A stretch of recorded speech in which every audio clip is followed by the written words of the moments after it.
right, folks. Chasing the Truth is live. A few minutes early, about 8 minutes early.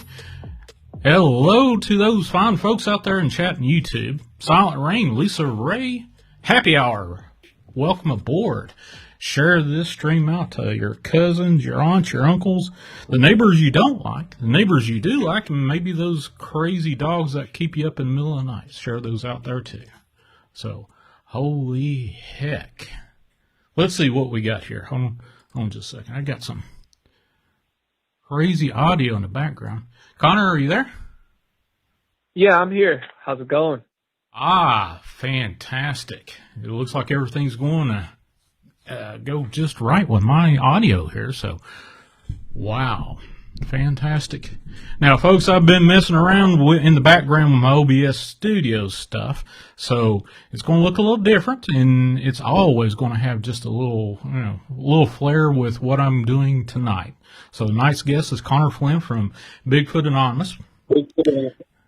So I appreciate Connor Flynn being there. And are you there, bud? Yeah, man, I'm chopping in and I'm getting to a better part of my house. But yeah, I'm here, loud and proud. All right. Thanks for having me. You know, this is about like the 8th time we've linked, including your open line chats, and it's always history. So thanks for having me, Shawn. You're welcome. Now, folks, I just now popped up on the graphics Connor Flynn's new book, The Panhandle Pirates. And I think that just came out like a week ago, didn't it, Connor?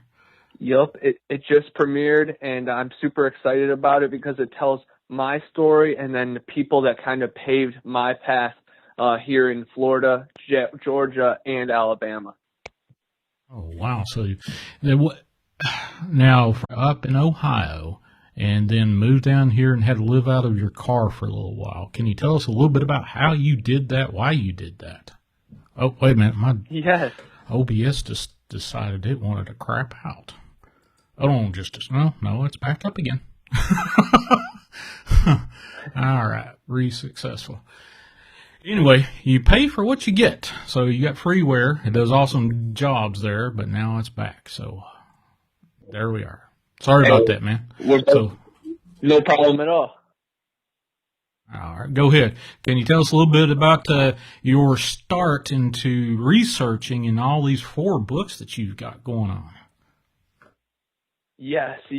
Well, first of all, you know, I grew up in Cleveland, right on Lake Erie. So I grew up hearing about the Minerva Monster, Ohio Grassman, Lake Erie Monster, you know, South Bay Bessie. There's a hockey team named after it. And growing up, you know, being surrounded by my dad, who's a fireman, my mom grew up on a farm, my grandpa, he was in the service and loved to hunt. So I always heard strange stories.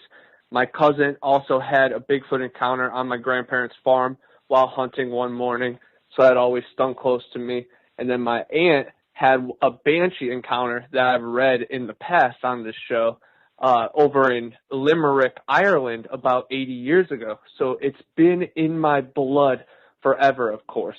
But I grew up in Cleveland, and then when I was 24, 25, I just had, you know, enough of the same old things. So I took the passenger seat out of my car and I moved south, and I made I made a profile on the app called Couch Surfing. And I reached out to a bunch of people and I told them what my journey was. I'm going to be living on my car, staying at state parks and 24-hour gas stations, and just trying to fit in wherever I could. And then the first people that actually accepted me were a punk rock musical down in Lakeland. And then I ended up becoming the stage manager of that band and musical and the whole show. And it was really just a dream come true because I've always been into theater and cinema and creation.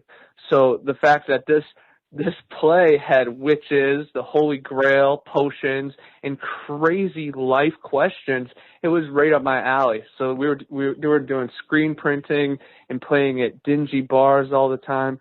So it was like so Florida of me, and I'm so thankful that I got to experience that in Central Florida before I moved over here to the Panhandle, because this is a whole different type of Florida, a whole different state.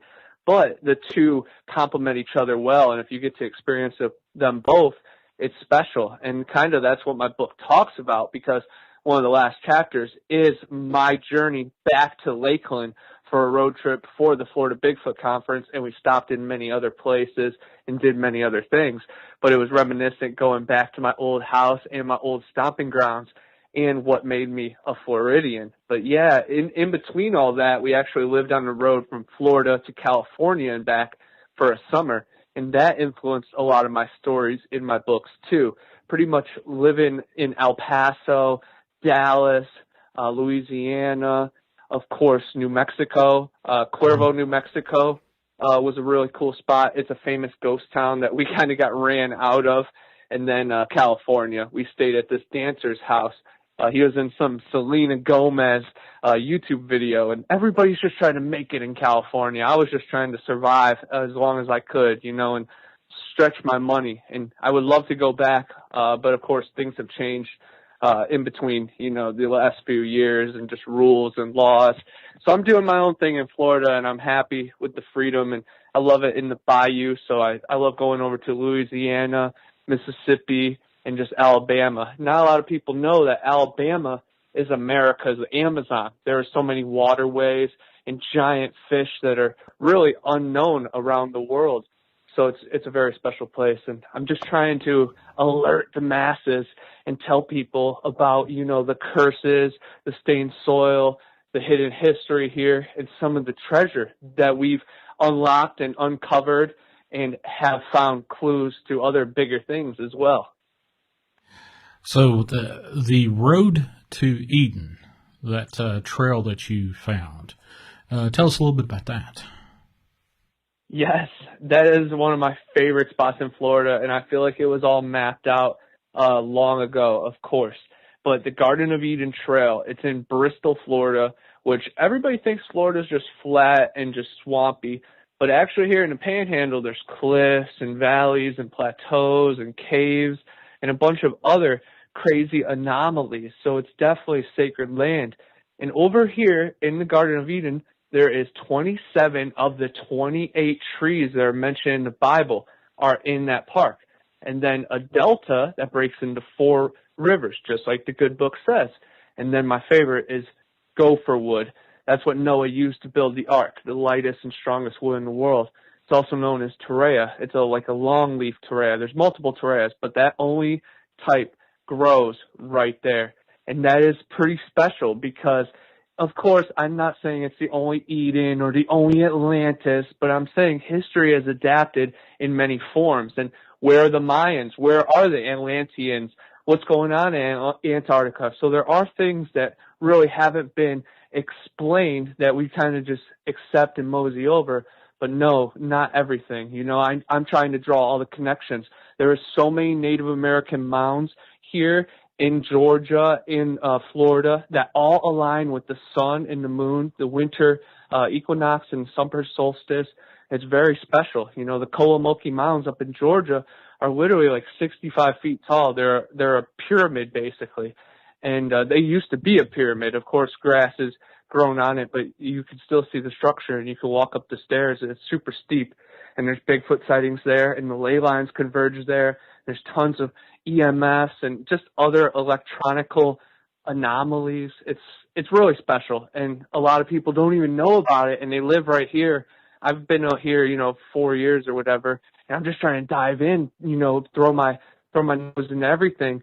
And a lot of people that live here, haven't even been to the state park caverns. And right here in Florida, we have the only guided cavern tour as well. And people still comment on my TikTok and stuff, and they say, "There's no caves in Florida." I'm like, where am I at? Where am I at then? There are caves in Florida, even in Central Florida. Florida Trailblazer goes to a bunch over in like the Ocala area, but over here in the Panhandle, there is thousands of caves, and I know of hundreds. All right. Well, we were just talking about Gypsy Road. He popped up in the chat, says, "Hello, everybody." So you were just on a podcast just a little while ago? Yes, I was on the Gypsy Road podcast, and those are my brothers, and they are brothers. It is Eric and Dr. Wu, and they are both great dudes who grew up right near Yosemite in California, near Fresno, the Fresno Nightcrawlers, And now Eric lives in Seattle, home of the Seattle Kraken, which I love.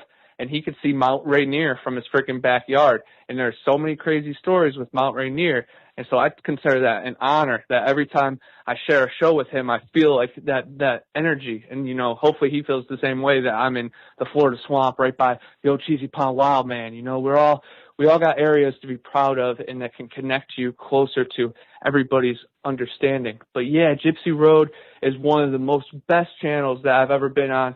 It really is, man. They have an open mind towards pretty much everything. They cover aliens, Bigfoot, Mandela effects, paranormal. They've interviewed incredible people like the She Squatchers, Mandible Research, and then they've had Donnie Miller, Stacy Brown, a bunch of Bigfoot people too, and Long Island Bigfoot, just to name a few. And all of them have had crazy, like, firsthand, encounters that are worth, so much knowledge and just experience themselves. But yeah, Gypsy Road is incredible. And we're talking about Tron and Free Guy, the new Ryan Reynolds movie, and how they both represent like the Matrix movies. And there's actually a Matrix mention in Tron. So we think that it's all, predictive programming, and they are super cool. But yeah, every Tuesday and Thursday, me and Eric, we host Horror Talk, that we talk about scary movies, urban legends, and of course cryptid monsters. And we've interviewed some big people on there too, and then just our own stories and just diving into films, because we constantly are going to the cinema and trying to bounce ideas off one another. But yeah, Gypsy Road is family. I want everybody to check them out. If I know a lot of people love the live shows and the chat, well, they do about 5 live shows through the week, so you can make a lot of new friends. And a lot of people have already, I've seen them in other channels, and I've just seen the families combining, and it's such a great feeling, just that like-minded people can combine all around the world, from Philippines to the United Kingdom to all around America, of course. So it's special. And then Dark Waters, and then what you're starting with, Chasing the Truth, Shawn, what you've been doing, but now your channel's starting to really pop off too.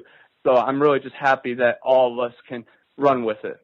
Oh yeah, that's always, you get into this little community with the other paranormalist enthusiast. I guess you could call that what I'm doing here, but just sharing the truth and letting people know that there's more to life, in life, around you than what that little triangle in your hand, or your little rectangle in your hand has to tell you. Look up in the skies. You might be like that fellow last Wednesday that called in, Edward from North Carolina, had a missing time when he was flashed by something as he was driving down the road, and it had 2 hours of missing time. And it was an incredible story, it was farm fresh, less than 23 hours old. So you never know what will happen. You never know when you open up the lines, which, of course, that's what we're doing tonight with Connor Flynn. If you want to call in and talk to either myself or Connor Flynn from Bigfoot Anonymous, the number is 931-994-6917. Get a pencil. Here it comes, 931-994-6917. So, tell me a little bit about this book you've got. What is this new one that just showed up on the Amazon page about 7 days ago, The Panhandle Pirates? You said that it was chronicled a little bit of your history.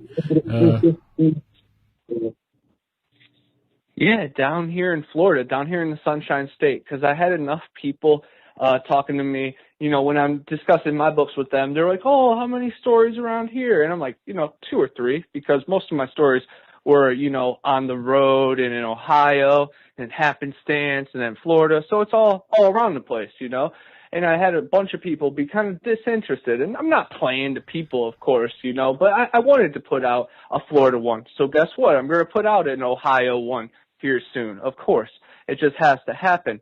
But I just needed to have that Florida project, of course. And then the fact that, I'm right next to the Georgia border and Alabama has Huggin Molly, and then Georgia has the Cohelee Creek Goatman, just to start, and then there's a bunch of, Providence Canyon and a bunch of other cool spots and phenomenon.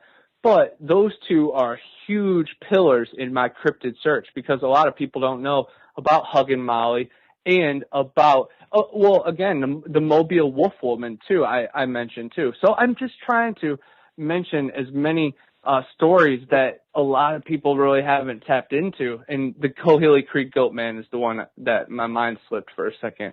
But there's a lot of good cryptids right here in this area that haven't been represented on much. There's a couple YouTube videos for them, but I just want to get the official word out. And I actually just did a reading at the library with one of my books with one of the chapters, and that was just really cool. And of course, times are a little sensitive right now, so they were trying to be pushy with the little rules, but you know me, I had to stand for the truth and tell them that I'm exempt of all that crap. But it was a good time, and it's a reopening after the library sustained a ton of damage during Hurricane Michael. And then, yeah, me and you both experienced this tropical storm, Fred.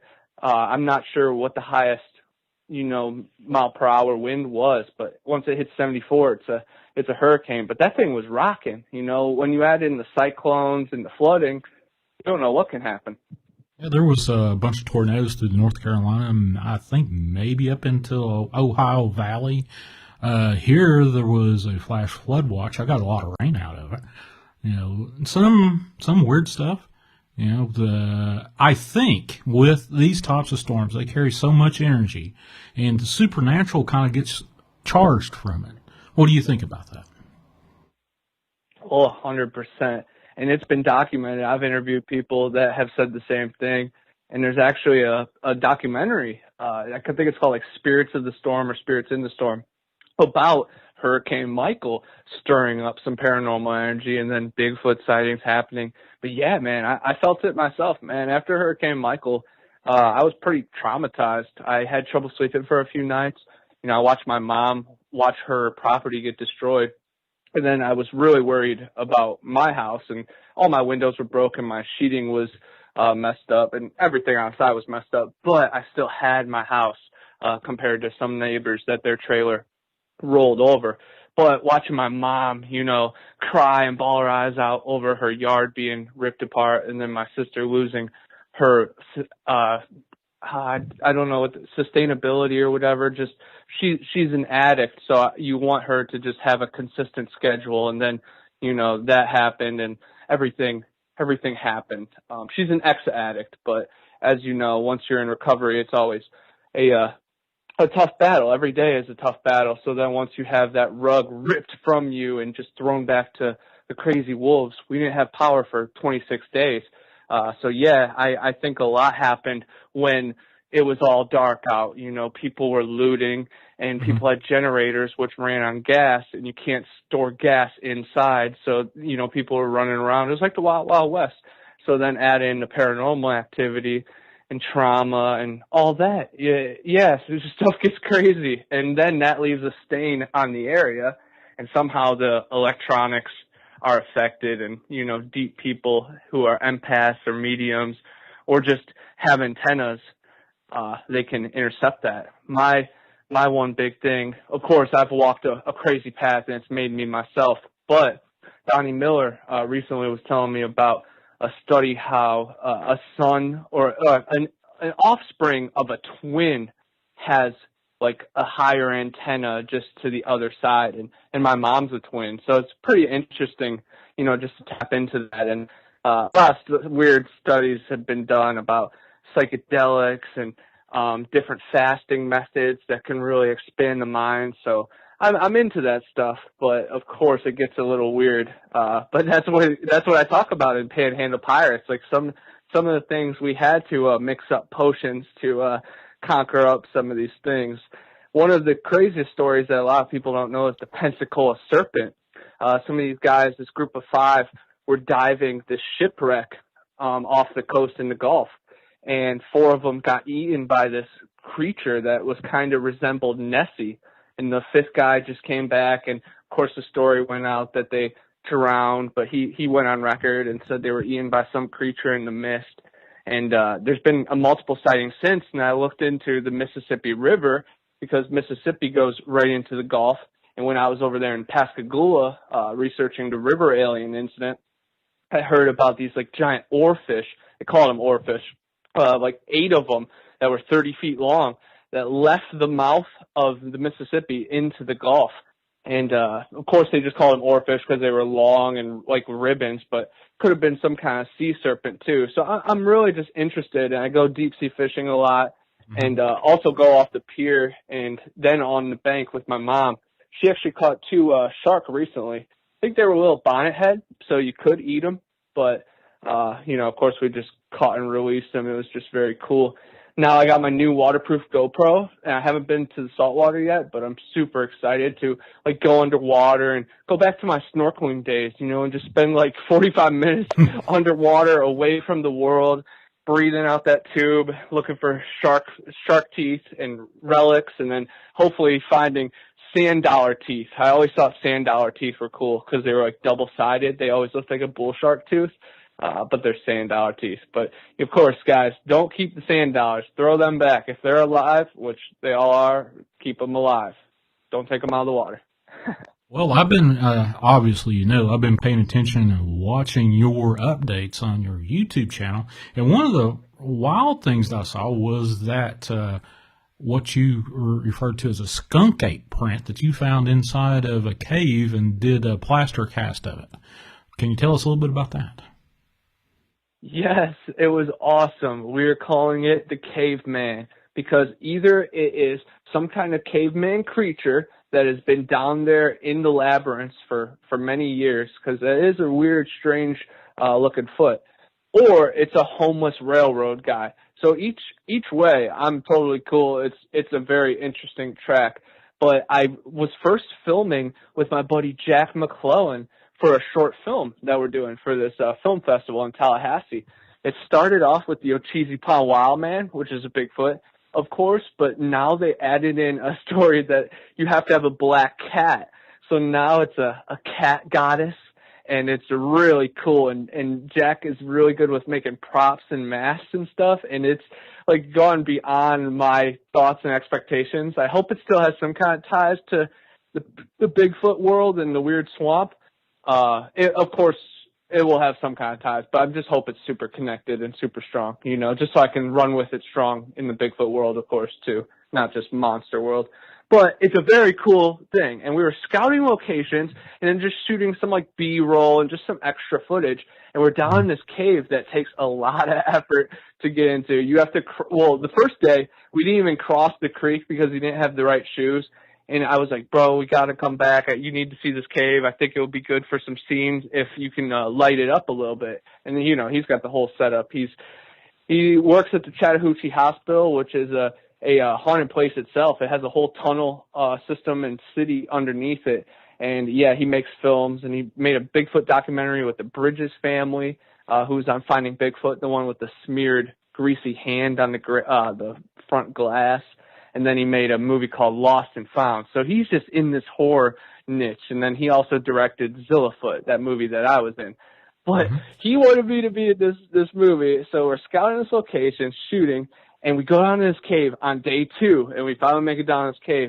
And we're looking, and I think we've even filmed like a whole scene. And then we look down, and we're looking all around. And we see this print, and it's the only print. And a lot of people have been harassing me like, oh, there would be more prints. That must be a one-legged Sasquatch. Like, I don't beat myself up over this. Like, whatever you find, one is good. That's fine. Cast it. Do what you got to do. Can't beat yourself up over, oh, where'd the other one go? Like, dude, these things are, one, supernatural. Like, they have abilities to turn into waveform. The master ones do.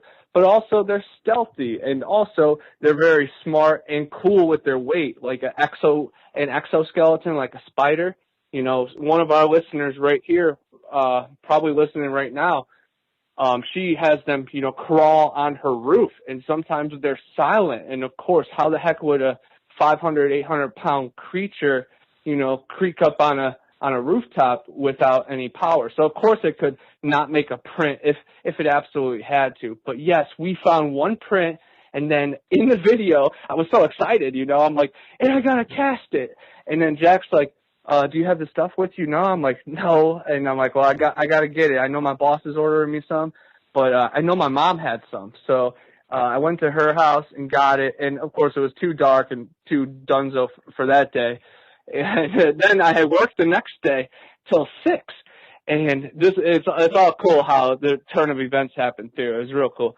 I get there, I work till 6, and then my buddy Chris Hurley, he's the walking legend. He walks all around the Panhandle, all the way from Tallahassee to where I'm at now, like 60 miles. And he walks every single day. He refuses people driving. He's a trooper. He really knows a lot about horror movies and stuff. Really cool dude.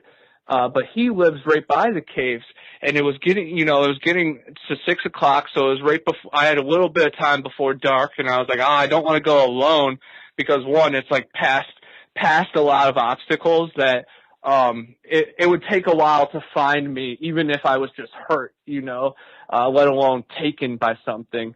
And I didn't want to be alone down there with something that left that footprint, let alone a homeless railroader or a cave creature like the Descent or like Gollum from Lord of the Rings.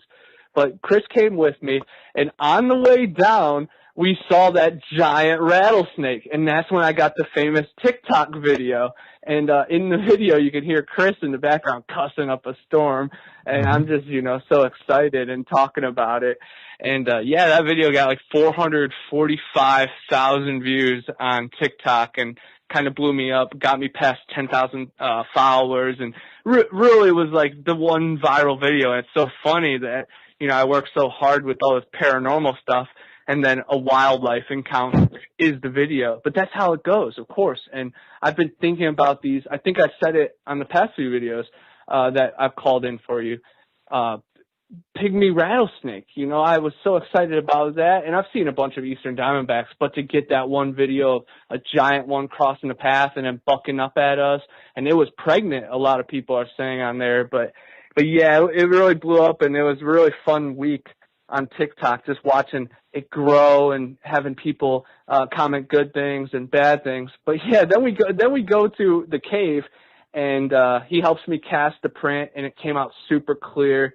I'm super excited about it. You can actually see the toe scrapes in it as well. And again, it's definitely a feral man or a caveman. So I'm really happy either way, and the cast didn't break or anything. And we actually returned to the same spot, the same region, and we found another footprint with hidden relief, and they casted it, and you can see the toes really good, but the bottom, the heel kind of cracked because it was on rock, so there wasn't much to work with, but it was still very cool. And now we got the plaster itch, we want to cast everything. Like I want to get a collection of all the nice predators, in Florida. I want to get a bear, a panther, a bobcat, and then what else can I get? A goat man, the skunk ape, these feral people.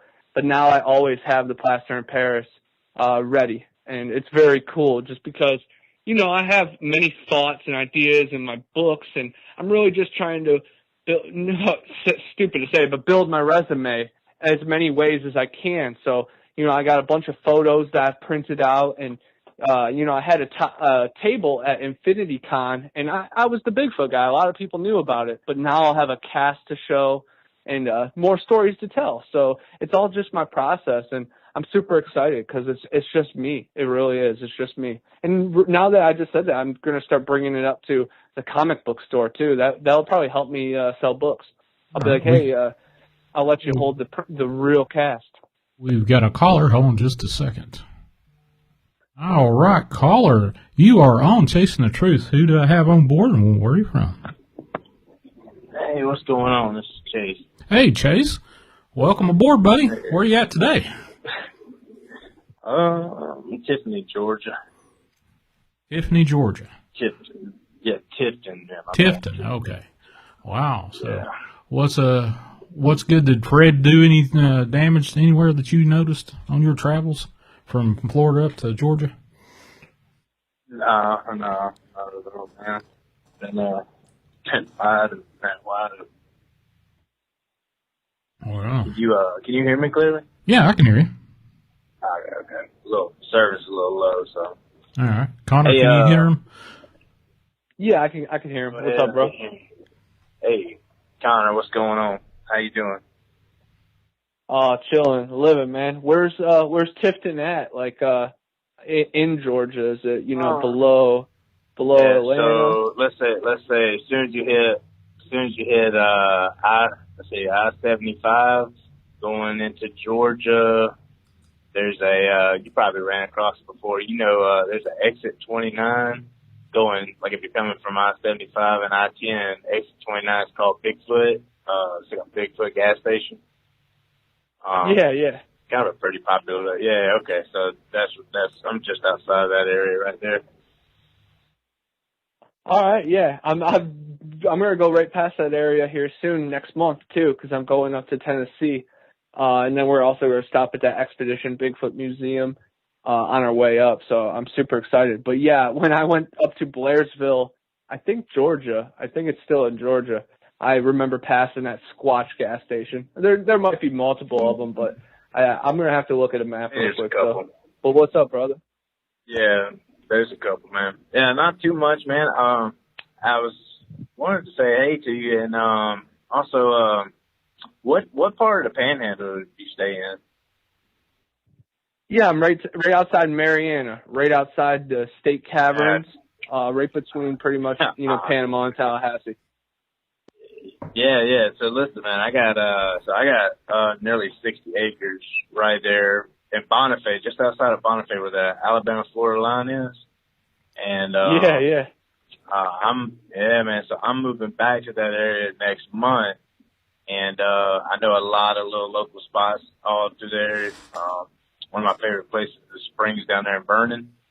A lot of really cool areas out there just to kind of search and get off into. But I was going to say, man, if you want to hit me up on Facebook or something, I'll get with you one day down there. And especially if you're into catching snakes and stuff, man, I know where all the good spots are. Big rattles, all that good stuff, man. Yeah, 100%, bro. That would be very cool. I'm down to camp out on your property up there, and then up in Vernon, yeah, man, there's some crystal springs, and I definitely want to check out the Devil's Hole down in Ecafana Creek, and I know Holmes Creek goes right into that, so I'm sure you probably grew up going there. But yeah, man, you could take me on a tour, and then of course you've probably been to the caverns here too. Yeah, definitely. Get a hold of I got a family boat or whatever. Go to Chocolahatchee. I know a few hidden spots back there, but so I say on my property, it's a pretty sweet little area. It backs up to a creek. Nobody's been back there forever, man. I'm pretty much the only one that ever goes back there, but I've always wanted to go back there and really search it out. But yeah, you're more than welcome to come and camp out in the area. Got my mom and all that, bro. We cook up deer and we camp out, like we cook on the fire, and we got big gigantic smokers, so I'll treat you well, man. Dude, that sounds like paradise, bro. Well, 100%. I'll definitely add you on Facebook after this, and just I'll keep in touch, because that sounds sick. Because I've definitely experienced Chattahoochee and Apalachicola, but that whole area of like Vernon and Holmes Creek is I'm kind of new to, and I'm interested, and I've definitely seen some documentaries about it and short videos. But yeah, that's kind of foreign territory to me. And then checking your property, which hasn't had visitors in decades, will be so sick, because if there's any structures or any footprints or literally anything, it's of course, authentic, and just, it's pretty much perfect domain for Sasquatch and anomalies just to be waiting out there. So yeah, I'm looking forward to it, man. That'd be dope. Yeah, 100%, man. Matter of fact, I haven't even been deep back in my property in probably 13 years. I haven't even been back. I'm the only one that ever even went back there before. Also, down there in Vernon, man, there's a big spring, big caves and stuff down there, and it's actually where Zephyr Hills, one of the places Zephyr Hills gets a lot of their water from, and there's some sweet places back there that I've been wanting to explore, haven't explored in a while. So in exchange, man, I want you to show me some caves that you discovered around the area. Maybe we can start a cool little friendship and find some cool places together one day. Oh, 100%, dude. That sounds definitely dope. And if you're even available for that Thunder Rock Canyon camp out in early September. I know I have space at my campgrounds at Flat Rock. Booger has space at his, so that's kind of like an open invite to pretty much you and anybody that's cool. Definitely get in touch with me, because there is a camp out going out September 4th, September 5th, Manimal Research, Squatching Cowboy, and Old Bear's Den, and then I'm gonna be there with my crazy self, and it's definitely gonna be cool. But yeah, bro, that'll be so dope. And that's all the refreshment I ever needed. You know, like, keep walking my path, and I will meet interesting people that all my needs will be met in abundance, man. That's awesome. I'm looking forward to it 100 million%, bro. Right on, man. Yeah, I appreciate you, all the stuff you do, and I'm gonna check out a lot more of your work and stuff like that. Definitely curious about that Mariana thing you're doing, man. I'm like, as soon as I heard you mention that on another show, I was like, dude, I got to get over this guy, man. It's like, those are all my stomping grounds. So definitely. Definitely, bro. Yeah. And I'm good friends with Donnie Miller now, and he's, you know, kind of put Mariana on the Bigfoot map, because he had a Bigfoot Odyssey and Sasquatch Chronicle interview that talked about this giant 12-footer coming right behind him on a peanut farm. And then also one kind of doing the Native American call on his mouth, running at him and charging. And he's had about 8 other strange occurrences. And right when I moved here, I, you know, Googled, Jackson County and Mariana Bigfoot encounters, and I led to him. And then 2 years later, I'm showing him caves, he's showing me paths, and we're just exchanging information. So 100%, man, fair trade. I have some caves to show you, and some other cool, really remnants that not a lot of people know out here. You know, this morning I was at Look and Tremble Rapids, which is a really cool place near Alpha, around the Japolo River, where there's multiple stories of snake handlers, religious guys dying. Of course, they weren't pure enough. And then bandits, there was 3 of them. They were brothers. They all killed each other because they robbed a bunch of people and then turned on each other. And then my favorite one was this Native American, sadly was beheaded out there, and you'll see him after dark, and you'll just hear him moaning, looking for his head. It's kind of like scary stories to tell at the dark, how it's like, where's my toe? You know, where it's just a Native American mumbling, guggling, looking for his head. But yeah, it's very cool, and I've been addicted to looking for more mysteries, of course. So if I can find some people, you know, you and other friends in the area that I can join forces with, you know, and just have numbers out there, because, you know, venturing and going to these caves alone is very nerve-wracking, and I don't know, I can only do it for so long before something goes really wrong. So yeah, bro, I'll definitely show you some caves, and I want to see some stuff over in Holmes County and Holmes Creek, because I've heard of water caves that are awesome, and then ones you can, you know, walk into, of course, too. Yeah, so I got on my dad's side, all that family is right there near the Choctahatchee River, and man, that's like, I know that river like the back of my hand pretty much on both sides, even going into Alabama side. So I know some dead creeks that lead into like just a big dead lake. Actually, it's called we call it Two-Toe Tom little area, because it's this famous alligator. I've seen him personally myself, but it's this alligator down there. It's like 15 plus feet. He's probably over 15 now if he's still alive. But I've had him pop up on us before while we were fishing, and he's longer than the boat, dude. It's ridiculous. Wide as the boat, pretty much. He's been down there years. And then another place up there by my property on the Alabama side is this bridge everybody knows about. It's called the Headless Horseman Bridge. And now, I grew up. My mother used to have a story all the time. But my great grandfather, he got apparently chased by this thing. It's pretty much a dude with no head on a horse, and then he took off running on his horse, pissed all over his horse, and it's like a famous story in our family. Wow, that's awesome. I would love to hit up both of those spots 100%, you know, documented and have, even your family members tell some stories, and that's really cool. That'd be fun. And look at that. Like, I've never even heard a sniff of those stories. And, I do hardcore research in this area. So that just shows, and that's, so, again, encouraging for me. It's like, bro, you never got it all figured out. There's so many more stories. And that's why I talk to people and have an open mind, because you won't find out any other way. If you're closed off and making people feel uncomfortable, of course you're not going to hear any cool stories. That's why I just try to, match people. I'm trying to be a free spirit, so then they open up, and then boom, magic, real magic. Yeah, and definitely, like, I'm all into catching, like, snakes too. Like, I'm huge into catching, like, venomous snakes. I've done it since I was 8, 9 years old, man. So I know some good spots where I guarantee to find some cottonmouths. Well, actually, that creek that backs out of my house, guaranteed to find a couple big ones, probably 4 or 5. I caught one out there, it was like 6.5. Got in a rattlesnake. There was a rattlesnake that was caught on my father's property.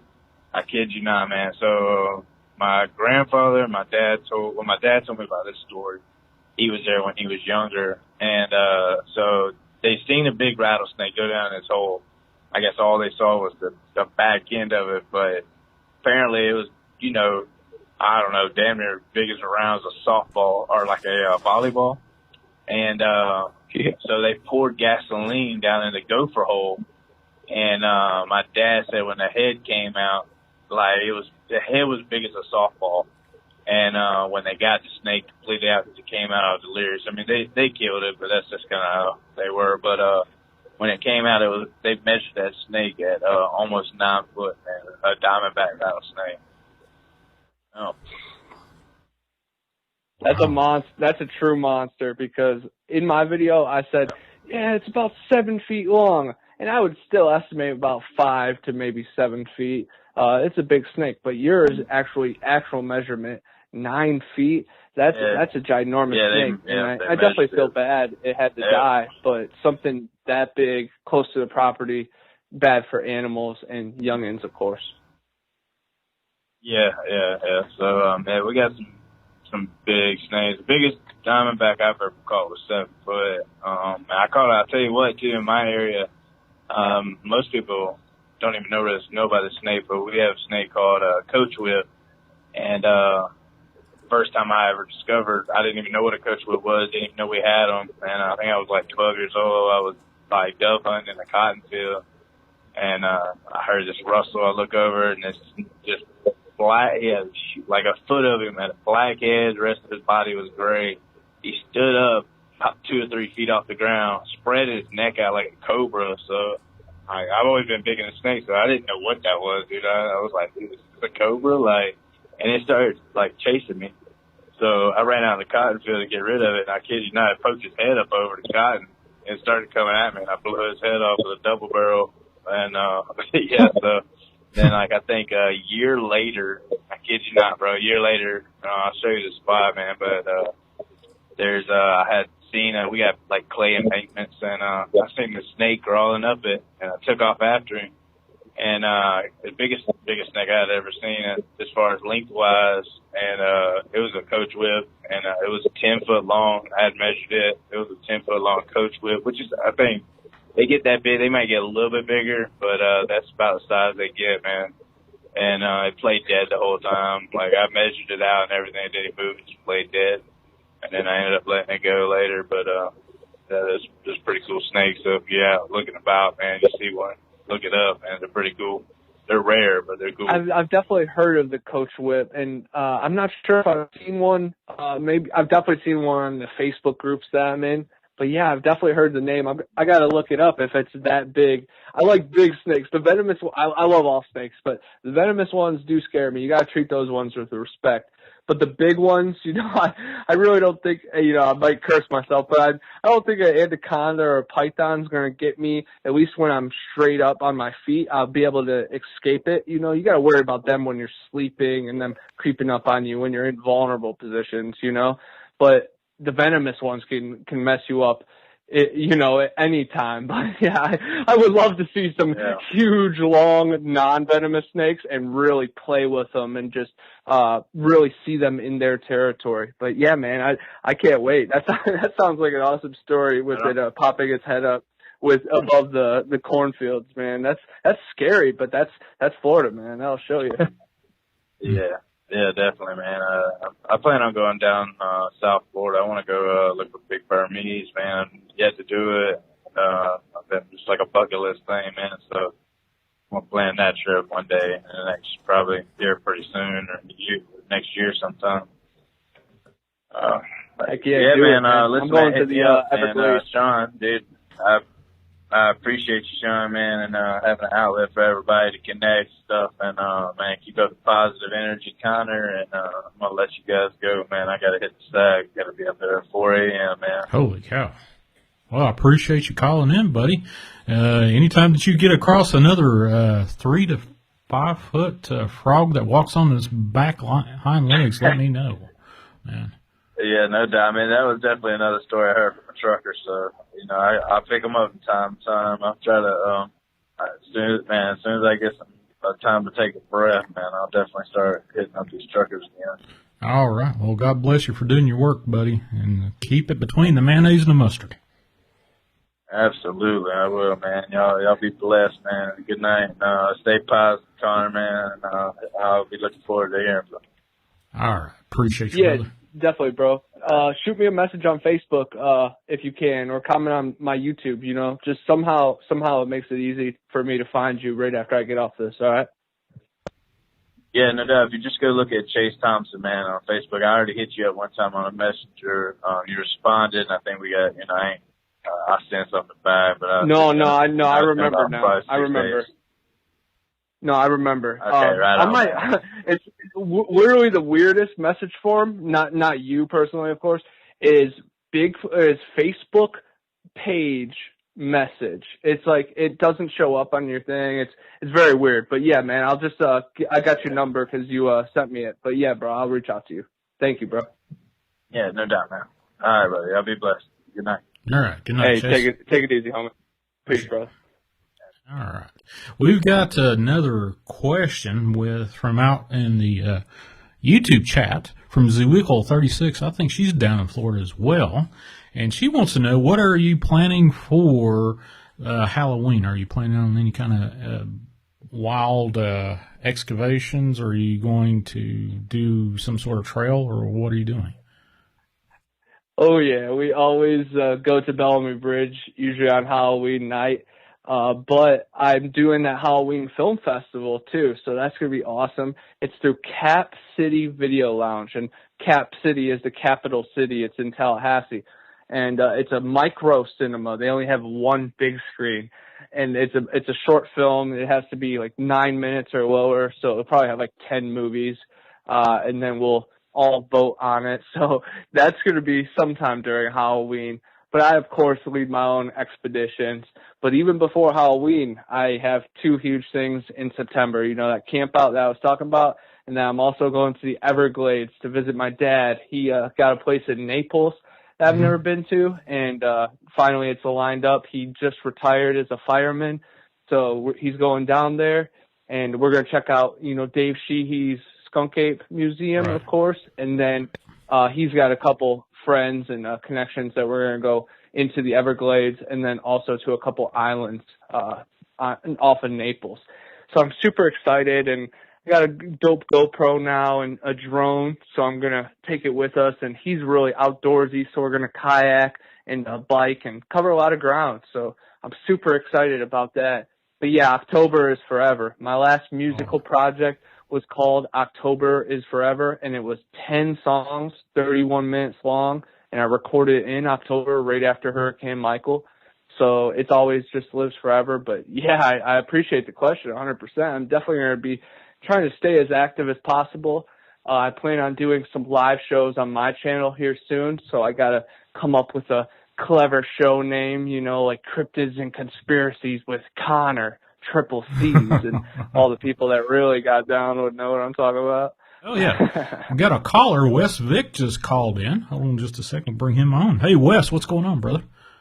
Hey, not much, man. I was going to say, I saw that picture of the monster snake in the road like that. That's crazy. Yeah. I had a very interesting experience. I believe it was paranormal. I mean, it was just weird. A couple of days ago, I had a neighbor. I'm going to probably do a video on it. It's crazy. It was a grass snake. It wasn't even poisonous or anything, but my neighbor's like, hey, man, I need some help getting this snake out of here. And, okay, I'm like, okay, it's on the wall, right? Or hanging off, like literally the wall. So I'm able to get off the wall with a broom. I'll tell him to get a trash can, and I'm holding this snake down, and I'm like, hurry up, get that trash can so I can scoop it in here. And I knew I was holding this snake down, and then it is gone. It just vanished, literally. God is my witness. It just freaking vanished. Snakes, I mean, it was a good sized little thing, too. There wasn't much of hiding on this thing. This thing was pretty close to 2 foot. Wow. You ain't hiding like that, and it just vanished. It's kind of an example of the haunted crap that goes on where I live. Well, how I are like things? That. I like that. How are things over in Texas? Well, I want to be honest. You guys who are here and all over need to be paying attention. There's a reason I'm saying that. I'm not going to stay here too long, but I did want to also give some warnings about there are some shortages. They're kind of rotating things, and I used to work in a Walmart, so the proper term would be zoning. A lot of people are zoning. Like in grocery stores, especially big box stores, they're zoning things to make it look like you still have a lot of stuff. But I've noticed that mainly prices are going up. There's a lot of inflation going on right now. And also, like I said, things are slowly but gradually getting less and less. Not too much yet, but at the same time, it's noticeable. So I'm letting you guys know y'all need to prepare as best y'all can, however you want to do it. All right. So, you got any shortages going over in Florida, Connor? Oh, 100%. There's nothing on the shelves, man. They're paying the farmers not to farm, and they're holding them back if they are farming, and then they're trying to bottleneck all of this. It's all according to plan, guys. Please stock up on your stuff, because it's getting here. You know, it's the last few months of normality, if you want to even call it that. The past few years have been a test. Look over at New Zealand. They just went on full lockdown over one case. Australia, you can't even talk to your neighbors, and they're taking you out of their homes. It's super scary stuff. We have to stock up. You know, start planning your own stuff. But build a fence. Say that one more time, Wes. I didn't quite catch you. So for people in the night over in Australia is that bad? And I'll talk to a few people over there. Not too many, but I chat all over the place, and I talk to people, and believe me, over in the UK, it's a mess. They're not locked down like they were, but I'm telling you, a lot of people are divided. I mean, it's all by design, of course. I'm not going to go too far to conspiracy mode because that's not good for the channel, but I'm just saying, it's a mess. And you guys who are listening, pay attention because believe me, I'm definitely doing so. Oh, yeah. Well, you got to pay attention to what is out there, and definitely pay attention to, your common sense. Common sense tells you everything. Yeah, well, probably true. Common sense is pretty rare nowadays. They try to dumb you down, disarm you from your common sense with everything they try to present to you. Trying to tell you a 2-cent piece of fiber is going to keep you from catching a virus. Okay. Nope. I do not believe that. I strongly tell people to do your own research. Don't take my word for it. Don't take the word of somebody on the other side getting paid to read a script, which that's kind of funny. But if you believe somebody's going to read a script to you, you'll believe just about anything. So that's just me. Now, also another thing is, what about the boosters? I'm going to let y'all go after this. Sorry, but I'll say Connor is very positive. Yeah. You can do what you can to stay positive in this time. That will save your soul and your life. I'm just going to leave it at that. I definitely appreciate that, and I definitely try to stay positive. As dark as this world gets, a little light, a little candle can light up a whole tunnel. So I'm just trying to light that spark, and I love passing the J. So let's get it. I will definitely be keeping in touch. You guys be safe, and then I'll continue listening. I appreciate you, Wes. Wes Vick from dogmancams.com. He's also the producer for this show. he gets some incredible guests. I have Stan Deyo from Hagman Report that's going to be on my show on the 28th. Can you believe that, Stan Deyo? That he reached out to him, and I was like, wow, I'm going to interview Stan Deyo. If anybody know who Stan Deyo is, that's right up my alley for conspiracy theories and what truth is and what truth is not. So, could you give me a refresher on who's Stan Deyo? I have StanDeyo.com. so much I might have seen. Do you know? Have you heard of Hagman Report? Have you heard of Hagman Report? I may have. I'm not sure. Okay. Hold on a second. I'll pull it up. I've actually got, I'll get the Stan Deyo's website up. Well, if I can get the right keyboard combination here. But thank you for Westvic calling in, too. I love following him up on a couple of the other call shows. I'm definitely a big fan of him and respect him big time. Dogman Cams is a special program, and I definitely want to cross more paths with that program as well, because, you know, the first Dogman encounter that I had when I was young really set the tone for everything. And then everything just started happening after that. And I've talked to a lot of people, when you are marked as a young one, then your eyes just see a bunch. And I've talked to tons of people that they think that they have some kind of imprint by these creatures. And my buddy Donnie Miller actually was abducted by aliens when he was younger, and he has a piece of metal in his arm. So there's actually physical imprints as well. But I'm big on, you know, energy and frequencies. So if you're just tackled by something, you know, spiritually, that's going to leave a mark. And these creatures that can read through you like the Predator, of course, they're going to be like, oh man, this guy has crossed paths with our ancient abilities. Yeah. Stan Deyo is a frequent flyer on the Doug Hagman Report, the Hagman Report, and he has all kinds of theories about fallen angels. L.A. Marzulli, he's on that same level, along with the Earth is not a globe; it's actually like a shrunken, kind of dried out prune, maybe. He's went into. I think he said he has actually found Atlantis, where Atlantis was, and it's just it's incredible. And I'm like, well, what in the world do I need to talk to him about 2 hours? You know, like, well, I could take a stab and just say like 3 words to him. He'd probably fill the rest of the hour or two, whatever I've got going on with him. He's just one of those incredible people that has this vast knowledge. He's been around since the 70s talking about this stuff.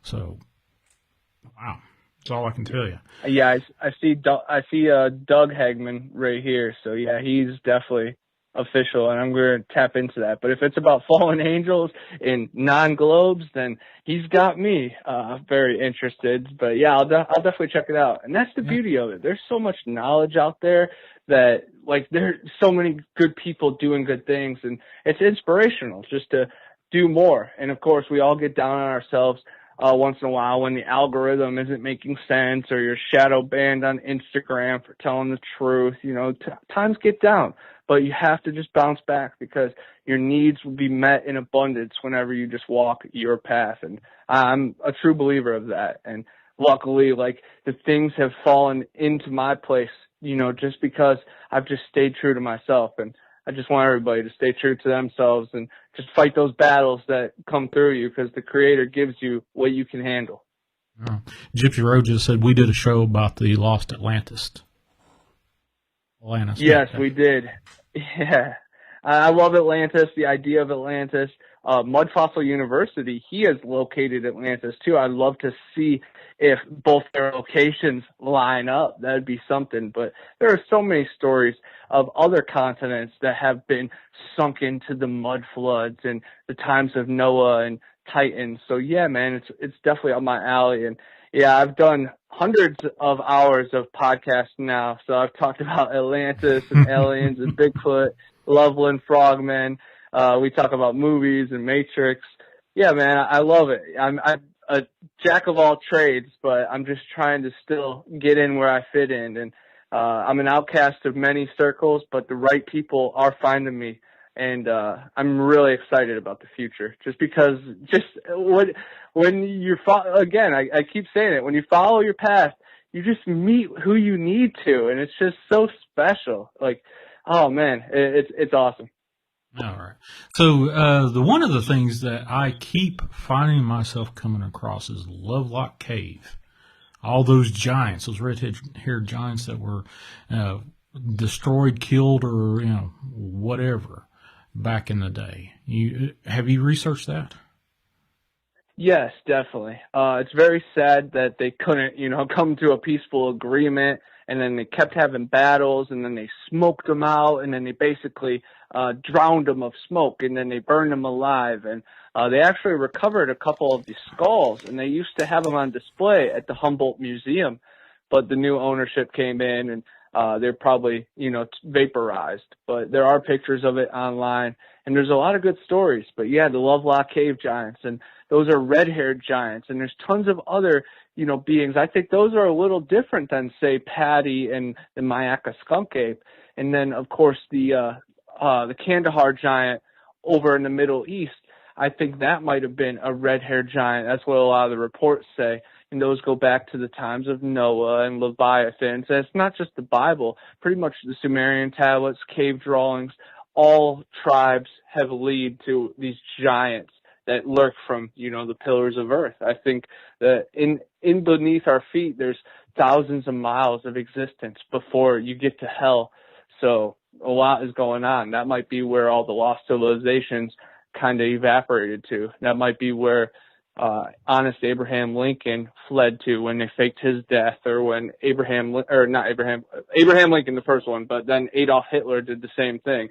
They might be having battles down underneath. I watch Lord of the Rings like it's a real documentary, because human beings are creative. I'm creative too, but we've never came up with nothing original. It's all just tapped in from frequencies that already been. It's the cloud of existence. There's no such thing as coincidence, and that's the only thing that's never existed. Just coincidence, because everything is linked. Yeah, I actually pulled up Lovelock Cave, some of the giant skulls that they have on display there. They show like a quarter, and they look a little bit bigger than a normal skull from what I remember. My anatomy classes have been a few decades ago, so, the history, for sure, you have all these, Middle East reports of boots on the ground fighting with these incredible giants that are in these cave systems in the Middle East. And I'm like, okay, well, why are they not reporting that on mainstream media? What is it they're keeping away from us? Do they have a deal with them? Don't tell them about us. Or if we tell you about them, are they going to, cause a worldwide panic beyond this pandemic we've got? Yeah, it definitely would. It would mean the wars are being fought for different reasons, and there's bigger cover-ups than anyone could ever imagine, and people would be scared to go out in the wilderness. It would definitely freak people out. And there have been, the Tennessee Titans, the New York Giants. There's been a ton of giants in America, too, that people just want to hide from and run from. Jack and the Beanstalk has roots in reality. I believe there's islands in the sky and then islands underground, underwater, of course. So there's many levels to life that kind of are being overlooked and laughed at. I get ran out the room for mentioning fairies, but guess what? We all grew up with fairy tales. We spell we spell words. We write in cursive.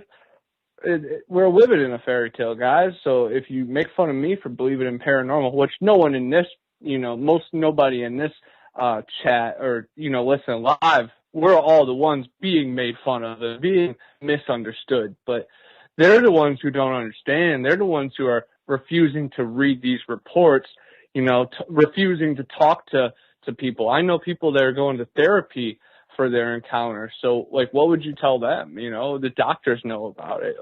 A lot of people are running and hiding behind phrases that it's it's getting old, man. You know, a lot of people still make fun of me. Big fool. You won't prove Bigfoot. Are you kidding me?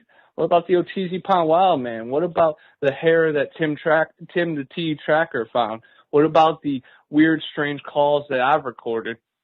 It's just so crazy that so many people, you know, just keep going by the agenda, and we've seen that the establishment really doesn't care. They're just messing with people now. It's silly.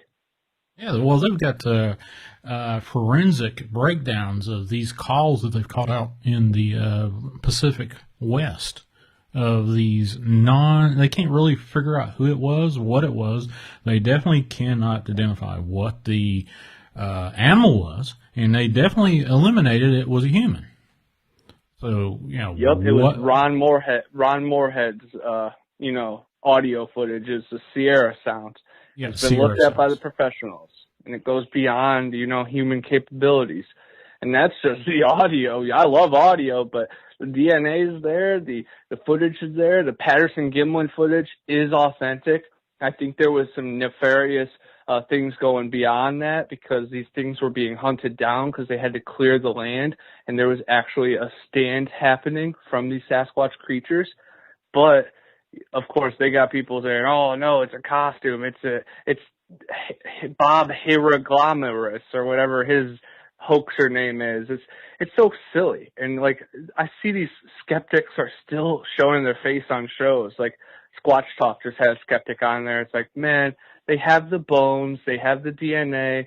The Oteezi Pond Wild Man was captured in the 1800s, kept at a hospital. They named him John Doe. They had a file on the guy. They knew his weight. They knew everything about him. They have these creatures. They have the Lovelock giant skulls. These things have already been proven, and people want to still be like, I'm a skeptic. I don't believe in the Patterson-Gimlin footage. Like it's come on. We're past that. I thought that was, you know, back in the day, cable TV. We have internet now, guys. We could break outside what they're telling us. And some of us have broke free. Some of us are eating from the nutrients, but some are still in the ass pasture, and it's sad.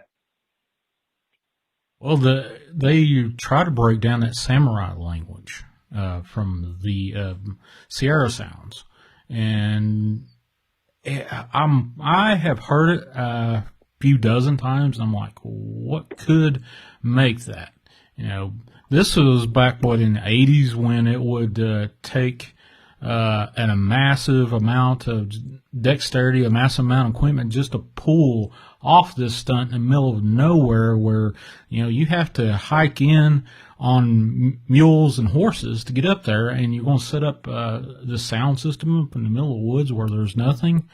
Did you see that shelter that they created where they took big tree trunks and created this little shelter and barricaded themselves in from these creatures?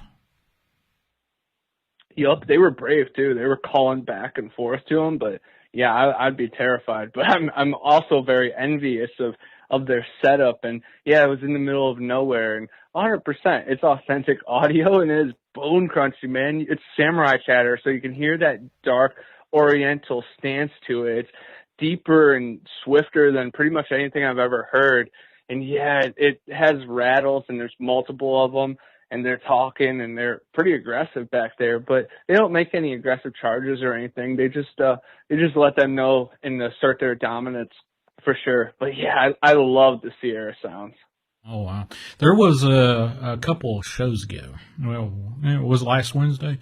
I was trying to get a fellow from Knoxville, Tennessee, not that far from me, talk about all those animal, 2 deaths, according to the officials, saying that 2 animal attacks caused 2 folks to die on April 1st and I think July 14th, a male and a female, respectively. And this guy that lives pretty close there says, I do not believe what they're feeding us and saying these are dog attacks. You know, theirs is bigger, and this is definitely something that I have seen on my property.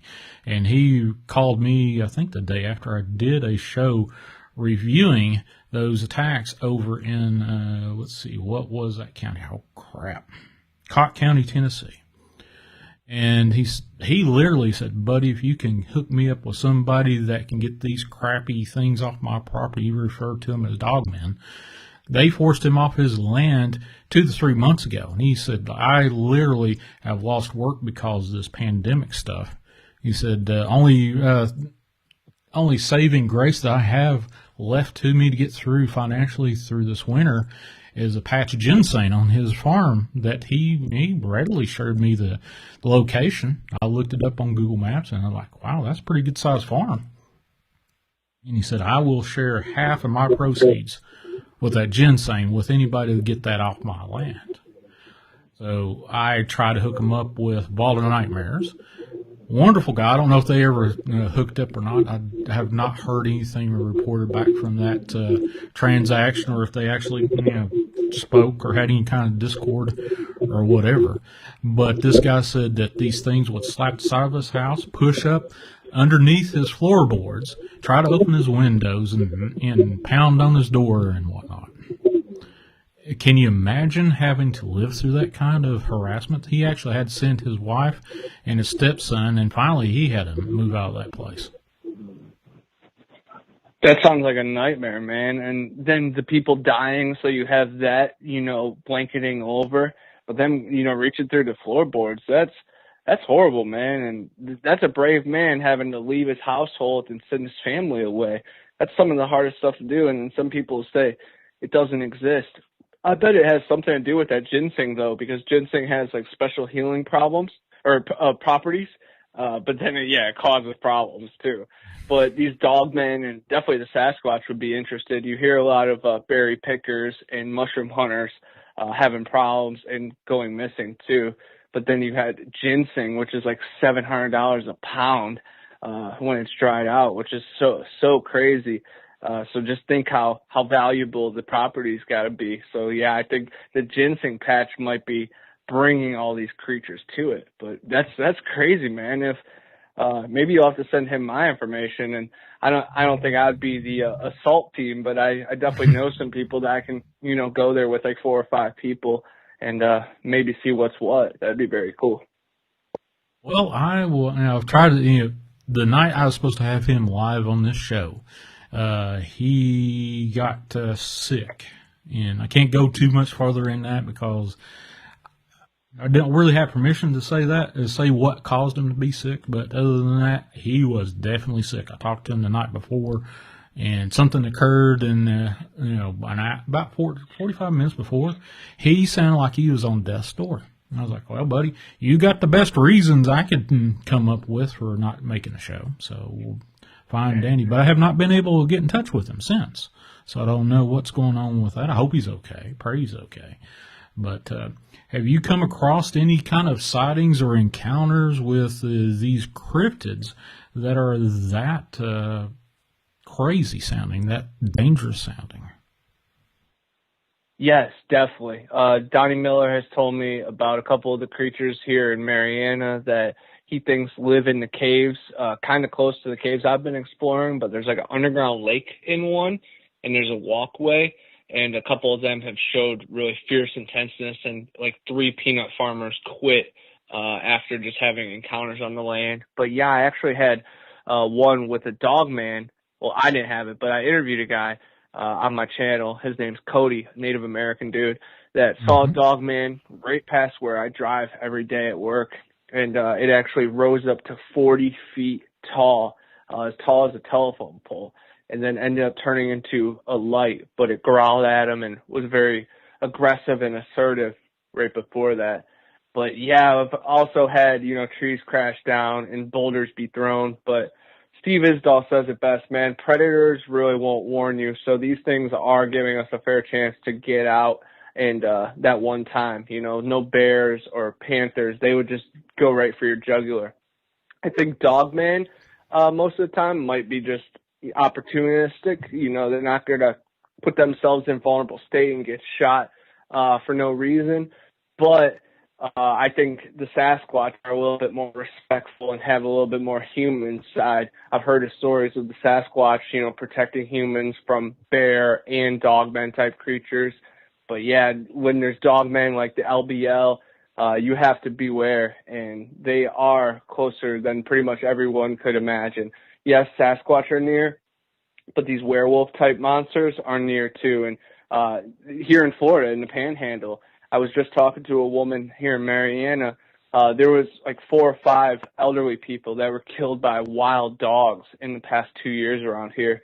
And there are wild dogs and feral dogs that could really just kill you in a couple bites. And if you're old, you could, go down a little easier. But I think some of them are the same situation that you were talking about. Animal attacks when it is actually a cryptid or some kind of beast. My buddy Jack McClellan, the guy who made the short film with me, it's kind of documentary, the short film with me, he saw a dog man not far from here, not far from the Chattahoochee Hospital, and it rose up to about it was 4 feet tall just on all fours. So that thing is at least 8 feet or 9 feet tall. So knowing that these creatures are out there, definitely have to raise your awareness and heighten your senses, because once you let your guard down, it could be your last one. And people are going missing, so it is happening, guys. Oh, definitely.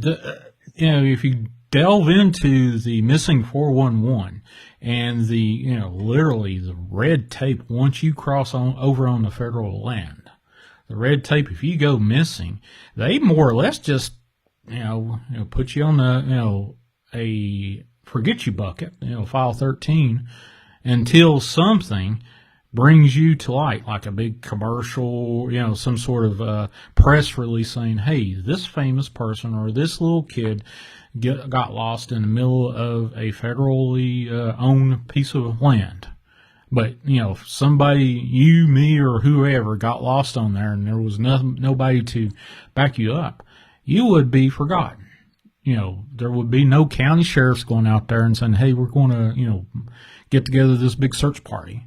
Unless something like that took hold, and it behooved the Federal Land Management Service to send search parties out for you.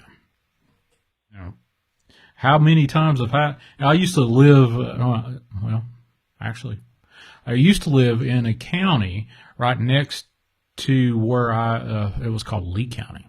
And I used to work for this hospital, and now it was defunct because of all the crazy Obama crap that went on. There was a bunch of county sheriffs that I knew. I knew some Virginia state troopers, and they would be chasing these folks that would wind up and fly these little Cessnas into the mountains of Lee County, Virginia, right on the Kentucky and Tennessee border, because it's so rural, and they would dump all kinds of drugs in there. Now, what else is in there? I've heard Bigfoot. There's all kinds of legends, lores about what Indians thought was going on in there. So, the thing of it is, folks, is there is too much to keep us out of, the knowledge of what's going on our federal lands. The big thing about Connor just said LBL, Land Between Lakes. That whole system, the Mammoth Cave system, stretches for thousands of miles, square around. What's hiding in there? Are they these dogmen? Are they these cryptids, the Bigfoot? Oh, yeah. What do you think about that, Connor? Oh, 100%. I've heard some really chilling stories in the Mammoth Cave and just surrounding areas. And I've been in Squire Boone Caverns over in Indiana, and I, of course, think that deep enough all those caverns end up linking. But, yeah, it's super scary, and they're definitely are down in Mammoth Cave. And Mammoth Cave is also one of the entrances down to Agatha, Middle Earth, because there's portals, and people have went down to Mammoth Cave and came out in Nevada.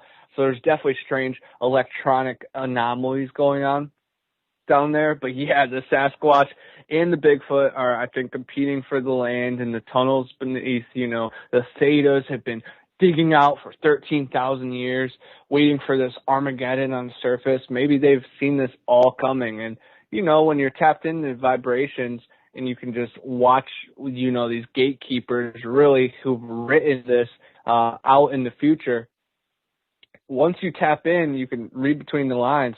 I think the creatures and anomalies have already worked on the next chapter of this life once this empire kind of falls. And it might be in 10 months, it might be in 10 years, but what is that to an ancient one that lives, 300 years, or these vampires or werewolves that are just waveforms? They've tapped into particle and wave, where we can only tap into the wave when we're spirits, when they can do it when they're actually alive. But we have a lot to learn from them. And sadly, I think some of them are evil and work for the dark forces, but some of them are free and just trying to battle, because it gets deep. There's dogmen armies in South America. I know a lot of people have heard the stories. Dark Waters may even mentioned a couple of them. He's definitely tapped a lot of dogman stories, and it really shows the possibilities. But yeah, there's definitely armies of these creatures that they're strengthened, man. You look at the Egyptian dog heads, and even the movie The Mummy. Like, we used to go to war with these creatures, so of course they're being recruited for the future to overtake lands, and it goes really down the wormhole. But dogman, lycanthrope, Gugwi, all these things, they definitely exist. And I think dogman sometimes might be just a misinterpreted Sasquatch, Mayaca skunk ape type, with like huge canine teeth and sharp, I don't know, like a growling face, like a bloodhound, something that came straight out of the depths of hell. I think there's a morph. Some of them are humans, some of them are demonic, and I know it kind of generalizes it, but there is so much out there, guys. The creature from the Black Lagoon versus the Swamp Thing. Both of them are equally as scary, and they have different origin stories, and they come from somewhere. Well, I know that you're a connoisseur of the horror type genre of movies. Frankenstein. The premise there is these demons, recruit these humans to get these people that are easily missed. Nobody looks for them, and they recruit them to get these bodies and to implant demonic spirits in it. Now, how close is that to actually true, would you think? Yeah, spot on. I love that movie. Aaron Eckhart was incredible, and it definitely had some twists, and it showed how these ancient times of Frankenstein and these monster making really can interpret into modern times. And I love that one. I, Frankenstein and Dracula Untold. It both did a good job of making it real to me. But yes, man, there are gargoyles and these type of things that can recruit the vulnerable. And yes, there's a war going on between light and dark, Night Watch and Day Watch, two Russian movies that really talk about it. And Americans think we're the only ones in the world. There is so much paranormal overseas, guys. Just tap into it. The Jinn, the Curse of La Llorona, and then over in the Middle East, like we were saying, the Kandahar Giant, and then all the other stuff that even like Saddam Hussein was collecting, these crazy relics from ancient days that are said to have supernatural powers. Pretty much all the stuff under the pyramids and excavated from the giants. It's crazy. It's advanced technology, and I think that's what a lot of these wars are about, really. So Afghanistan, we just got out of there from the United States premise. We just pulled out of there, and a lot of people are now under the Taliban. When, you just referenced the Iran-Iraq war, and we went in and left, and they had a ton of pirates, I guess you would call it pirates, people that would go in and rummage through ancient sites and get whatever they could out of it. Are we going to start seeing that from the Afghanistan takeover, or is there anything left, do you think? Yeah, there's probably not much left, but yeah, they're going to take everything. They've already acquired billions of dollars of weapons, so they can trade those weapons for rubies and gems too. They're definitely going to trade up and keep leveling up, and it's all by design. There's a lot of crazy things I've been seeing, though. A lot of the numbers on those planes don't make sense, and I've seen like pictures that show it's like a blow-up plane and a false flag. There's a lot going on. But just don't fall for everything, of course, but it just shows that our establishment right now is really blurry, and they didn't earn it, and a lot is happening. Homeboy can run back to Delaware and, go to bed and get a good night's sleep. I never heard of, someone doing that. They would have buried number 45 if he came up with half these excuses. But it's crazy. And, we're not trying to get political, but wow, it's right in front of people's faces now. Whoever's the loudmouth that got tricked by the media these past few years, which I know not many of these people listening, they probably didn't get tricked, but a lot of our neighbors and other family members, they did get tricked, and they called us names and they called us racist when no, we were just calling out a faulty establishment. And I hope, more truth keeps coming to light. But honestly, so much truth has came to light these past 6 weeks, and really some people still don't see it. They're just keep moving towards, the plank of the pirates. So yeah, it's really scary. But I think, yes, they're definitely rummaging through these ancient artifacts and using them and destroying the ones that don't match with the agenda. It's super scary. Yeah, well, the thing of it is if I was the head of a corporation, which I fully believe that the President of the United States is the head of a corporation over the United States, left behind in Afghanistan billions of dollars of weapons, not to mention the territories, the bases, fully fleshed out bases. They just, picked up and left, overnight, basically. You had people trying to get on planes, climb on planes as they're trying to lift off and fall to their deaths, which I just can't understand what would possess somebody like that. Do they, obviously there's something coming or something about ready to happen to risk that life and limb to not stay behind for that. I'm kind of going, wow. And we are supposed to be, all this, I'm at a loss for words. We're supposed to be the superpower, the go-to country to say, hey, we've got the morals, we got the morality, we got the, come to us, all the sick and the distraught people to the United States. And here we're doing this to Afghanistan. Well, we did do it to Afghanistans.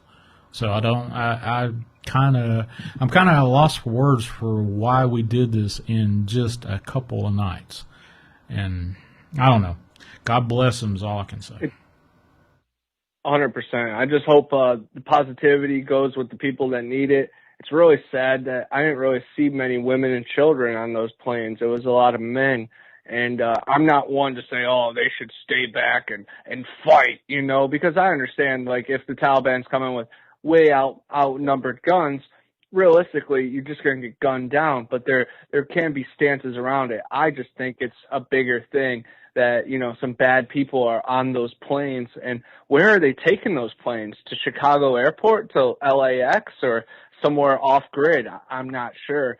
I just think it's all very suspicious and crazy with the timing. And we know that the China wanted Afghanistan, and so it's all falling into place. It's all been predicted and well documented, and it's super scary that it's just falling into place, and you still see the masses kind of falling for it and just rummaging in this stupid scum fest on the surface, when really there's so much more happening beneath, and I just, again, like Wes said, make sure you guys stock up on food and everything, because things are about to get really crazy in the next few months. Not to get all Armageddon-y and fear-mongering, but it's already been crazy, and all the experts are saying it, and the government's really turning their back on half the people in this country.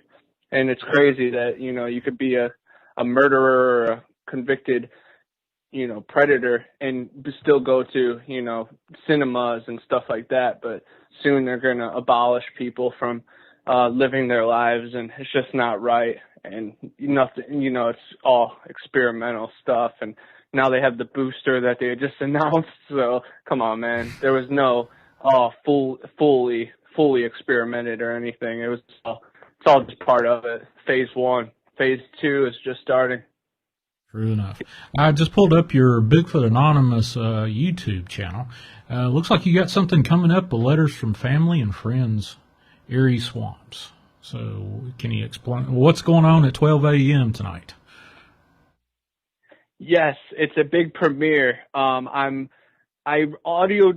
been narrating a bunch of chapters from my books, and this one is Letters from Family and Friends. I have that chapter in each of my book, pretty much trying to build a foundation of other people that can stand by the crazy stories that I've, spoke out, or other people that kind of, inspired me with their stories that, have rubbed off on me. And this first one, Eerie Swamps Road Trip to Eden, it mentions my banshee story with my aunt, which I read on your show, and then my two dogmen testimonies from my two best friends when we had that encounter at Sleepy Hollow. Behind his walkout basement, we saw it down in a cave, and it was this hulking shadow figure. Right. And got that, narrated. Well, I narrate a couple other letters and a bunch of other family stuff. Really the closest cryptid and paranormal stories close to me. And I wanted to make it a premiere because it's a little bit longer, and I want to start, building a kind of community. I already have a community, but like a live community of people, and so they can interact with each other. Because a lot of good people are gravitating and magnetizing towards me, and I love introducing friends to each other. So it's just going to be a special time, and I have literally like 15 chapters already recorded in various spots all around the Panhandle. So it's just the start of something very special. And it's no set times or anything. Of course, this one is at midnight Eastern and 11 Central, but I'm definitely going to, fit it into a more normal schedule. I just wanted to get this first one out, and that was the earliest time they gave me for some reason. Well, that's interesting.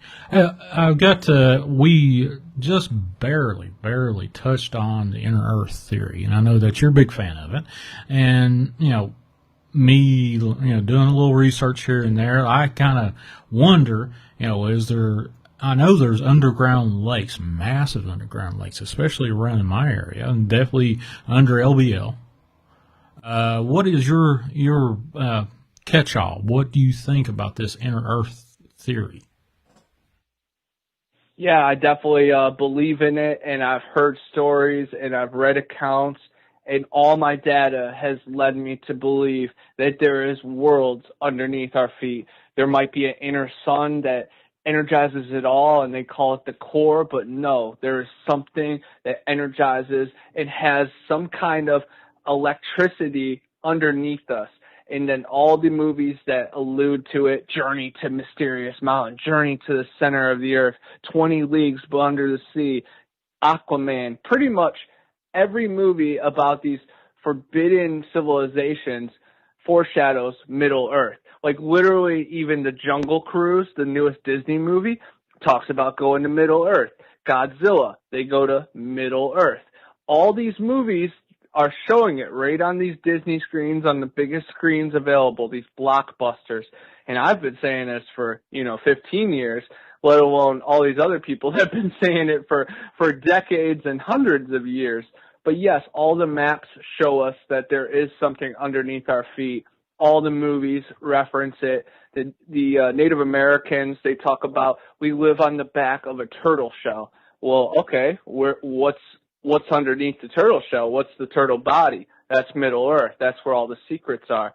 That's where Atlantis is. That's where all the advanced technology has gone, underneath, because it's either up in heaven, which is only spirit form, or underneath. And that's where you could stay safe from all this toxic air and all these weird vibrations of static right here in this experiment that we're in. I think this grid is tainted, but we still have our souls. We just can't hand it over, and I think that's the ultimate test.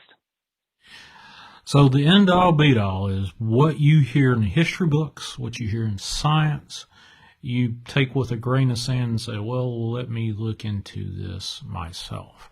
And how much of it that, science-wise, how much of the science have you found out that, there's some of it there that is absolutely true. Electricity will shock the shit out of you. Sure. What about the rest of it? What is it, how much of the science that we were taught in high school and college is actually true? What do you think? Yes, a lot of the biology and chemistry lines up, of course, but both have exceeded, understanding as well, because a lot of the science, they just say, 97% of our DNA is just junk DNA and it's not used for anything. And they just use that for a conclusion. And I am not buying it. There is so much more. There is electrons going in the forest that it's constantly singing. And finally they, have invented these devices that they can hook up to these trees and plants. And you can really listen to the symphony that's going on at all times out there, the chorus of crickets. But there's so much more out there that they're never even giving credit to.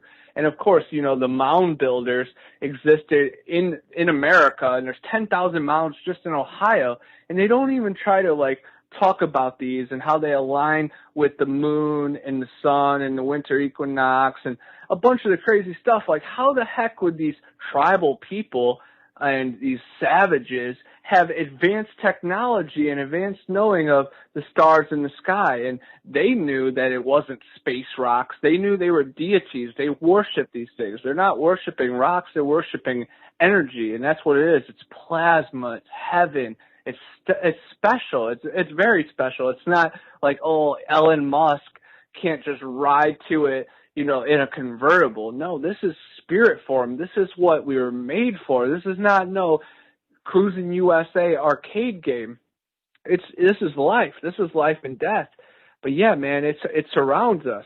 But I take it all with a grain of salt, just because modern academia, they can't accept the human hybrid properties of these Sasquatch creatures, and then they still haven't really told us jack crap about dreams or the afterlife or DMT. Of course, LSD and mushrooms, they've been very, very well investigated by MK Ultra in the military. So clearly there's some properties that are valuable in that. So I'm interested in that kind of science. And if they think, oh no, you're just a burnout because you try Lucy, then no way, man. I'm trying to tap into what the Native Americans were doing, or what Terrence McKenna was trying to tap into. But yeah, most of academia stops at about 8, and I'm already at 9.25. I'm trying to get up to 9.8, So here is just off the beaten path. We haven't talked about this. Well, I guess we have talked about this. Is there a few immortals walking this earth? Are there people that, like we talked before about an I, Frankenstein, that, grow their own bodies and then implant their consciousness back into a new format? Yeah. Or are there actually thousands of years old people walking around? I think both ends. I know that some people in Asia have lived to be in 200. So if they live to 200, definitely could multiply that by a couple, of course. But then there is some people that are transplanting consciousness, kind of like the movie Get Out tapped into, and a bunch of other movies like Surrogates, and they take from the vulnerable and then they feed it to the rich, just like the Sixth Day or The Island. They have clones. There might be a whole database of us underground with our organs that we give to the rich version of us, 100%. But I also believe in vampires, because I've heard of these Satanists that they get to this level and they have to pick between a werewolf or a vampire, and a vampire is a little less painful on the bones. So yes, there are vampires, but then you go into the marked one, Cain. He exists, and Joseph Smith, who founded the Mormon religion, in the Book of Mormon, they talk about him finding Cain in the 1800s, and he's tall and burly and covered in hair, and he's as tall as Joseph on top of his horse. And Cain, was marked by God and casted and doomed for eternity just to roam the lands. And I think that Sasquatch is some kind of descendant of Cain, and maybe all of them have that. Well, maybe not all of them, but some of them have that ability to live forever until they're ended. You know, that's where the wooden stake has to come from, and there's some kind of circumstances, and all that is just properties. You know, silver purifies blood, so of course, going to werewolf or something like that, it makes sense. But of course, your science teacher will stop you and tell you that just werewolves don't exist. It's like, dude, there's so much to it. Let's just have the conversation just in case.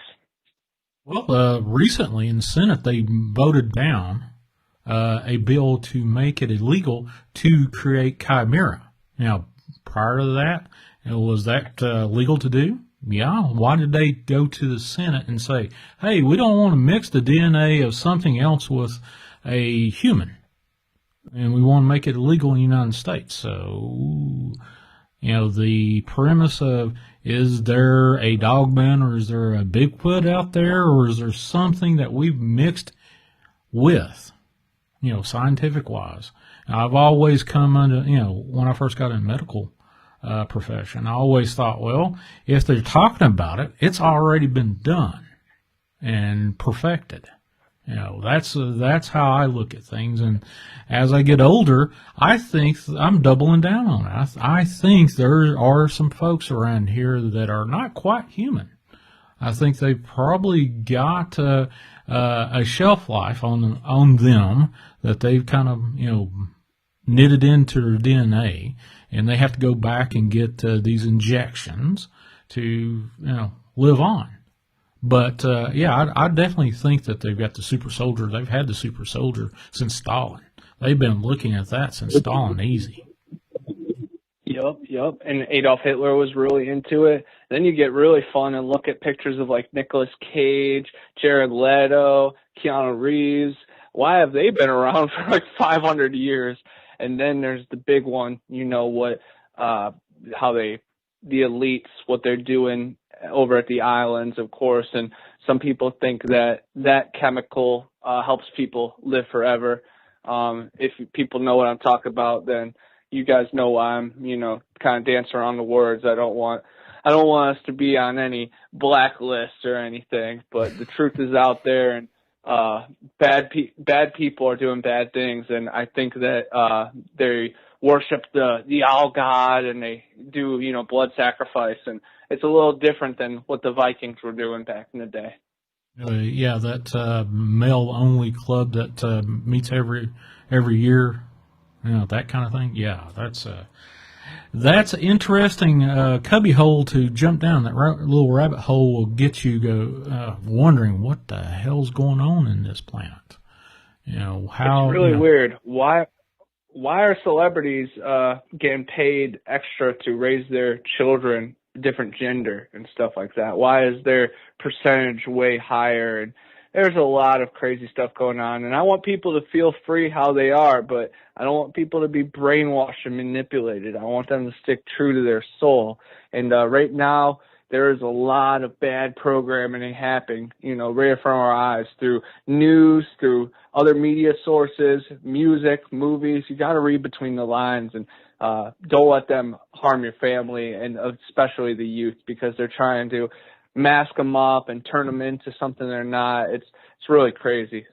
Stay strong, guys. Do not let the establishment intercept. We know what's best for us and our family. So what's your theory about Sweet Tooth, the Netflix series? Oh man, of course it was released right during this time, right when the Chimera talk was going on, and yeah, it's really cool. I like the show, but I definitely think it's softening us up and, you know, predictive programming for these hybrid type people that are going to be coming. You know, in the next 3 to 5 years, I definitely think we're going to start seeing this happen a lot more. These experiments that people are going through, people are not human anymore. The human population is just a bunch of question marks now. We're a bunch of AI, and half of us are the reptilians that people are blowing up on TikTok about. In Vegas and LA, they're saying half the population is just reptilians. You'll be chilling, hanging out with your friend on a couch, and you'll just see their eyes. And it's like, wow, we don't really know who to trust. And one of my videos that really popped off on TikTok was this guy told me that this UFO dropped off 500 people here in Marianna in town. And then he also saw some Bigfoot when he was clearing off land for Walmart. And it's really crazy that it strikes home. Like, if there's 500 people dropped off by a UFO, then I've definitely encountered a few of those people because I'm on the front lines, you know, umpiring and working at a comic book store. Of course, some aliens would find themselves there. So I think it's always a little closer than it seems. And, you know, I'm a Bigfoot hunter and, you know, looking for tooth fairies and stuff. But, heck, my friends and family might be the demons I'm after. That's some supernatural stuff right there. So, I've had this conversation with Linda Godfrey. You know, we talked about Bigfoot, we talked about the Chimera, we talked about cryptids and UFOs and ley lines. And if you lay out the maps of where they found these Indian mounds, Indian burial grounds, and ley lines, and, you know, take the maps of the cryptid sightings, your favorite, wherever you want to look for your favorite Bigfoot sighting map, and lay all those on top of each other. I have found, this is my own theory, and I actually presented it to Linda Godfrey, so there's a lot of correlation there. There are some outliers that don't match up, but all in all, it pretty much agrees with each map agrees with each other. Have you found that in your research? Oh, 100%. The Native Americans were definitely building their mounds along with the ley lines, and then that converges with all the UFO sightings and then the cryptid encounters. So, yeah, they all intertwine, and literally that's what my research is based on. I follow the ley lines. I look for Native American mounds because that's what attracts these creatures, because they're literally like giant energy towers, and then they attract me and they attract these creatures. And I think they're a catalyst to our energy, so our senses are heightened when we're in those areas. So the encounters are just that much more thrilling, enthralling, enlightening, and pretty much everything. And I think it's equal on both ends, because at least through me, these creatures can feel safe and know that I'm just some kind of warm human.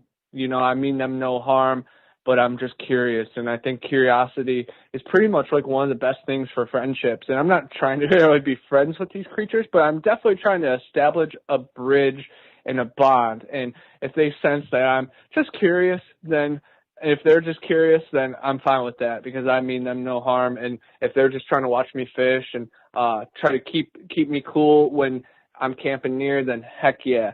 That's the Sasquatch, of course. But once you get into these chimeras and dogman creatures, then I'm going to count on these Sasquatch to keep me safe. And maybe they already have in the past. You know, maybe when I've had a boulder thrown at me, I took it as, oh, I was getting close to its den. No, maybe the lycanthrope was closing in on me, and it was telling me to, you know, hurry along. So you can never take it just one way. And I stay up late all night thinking about these things, of course. And, you know, am I going to have to, you know, turn on my cousin and stab him in the chest with a, you know, wooden stake when he's a vampire off the sixth booster?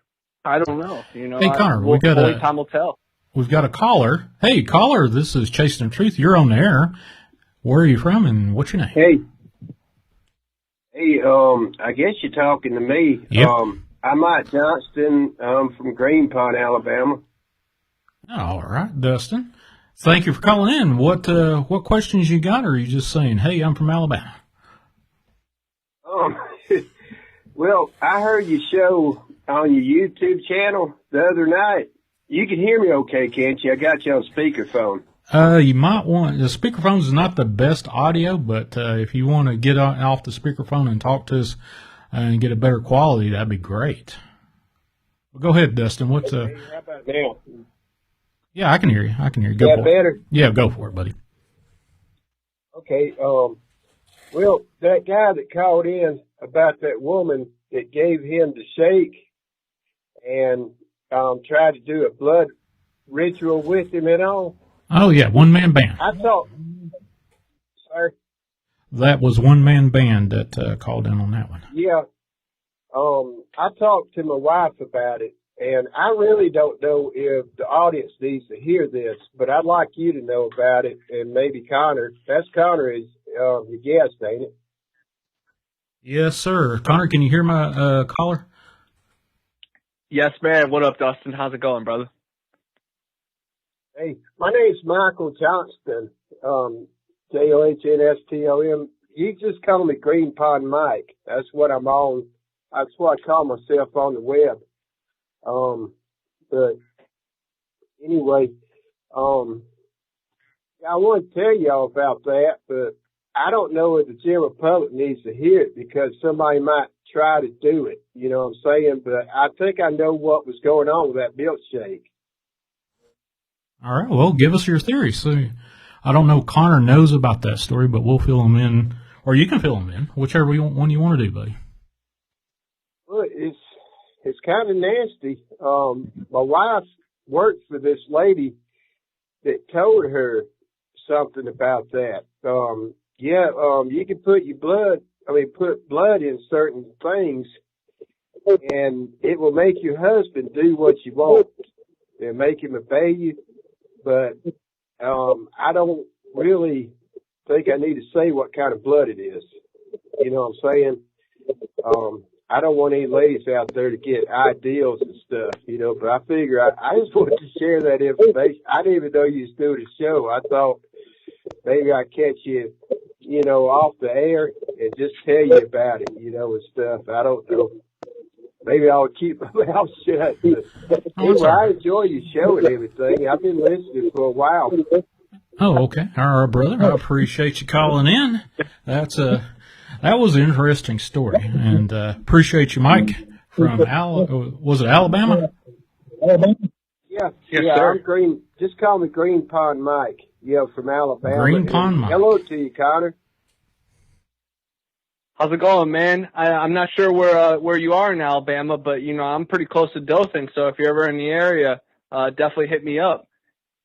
Dothan, Alabama. Okay. Oh yeah. I'm not far from Caney Hill State Park, if you know where that is. I'm in Central Alabama. Central Alabama. I've definitely been past it. Yeah. But I've been listening to y'all off and on for a good while and everything, and listen to different podcasts. I caught you on I think Campfire Stories not long ago, Connor. I heard you on there with Steve Stockton. Steve Stockton. Yeah, buddy, he's a good old guy. Sure. That's nothing better than Steve Stockton. Yeah, I just listen around to podcasts and try to educate myself and everything because I pretty much believe like y'all believe. You know, I mean, I think this world is going to hell in a handbasket pretty quick, you know, and all that coronavirus stuff, I don't even know, to be honest with you, I never really tried to wear a mask or anything. You're kind of reverbing there, Mike. You're going to probably have to take us off that speakerphone, or I'm going to have to. Yeah, I'll have to do that. I appreciate you, buddy. If you want to call in and get us off that speakerphone, we'll do that. But that reverb is just a little too much, there, buddy.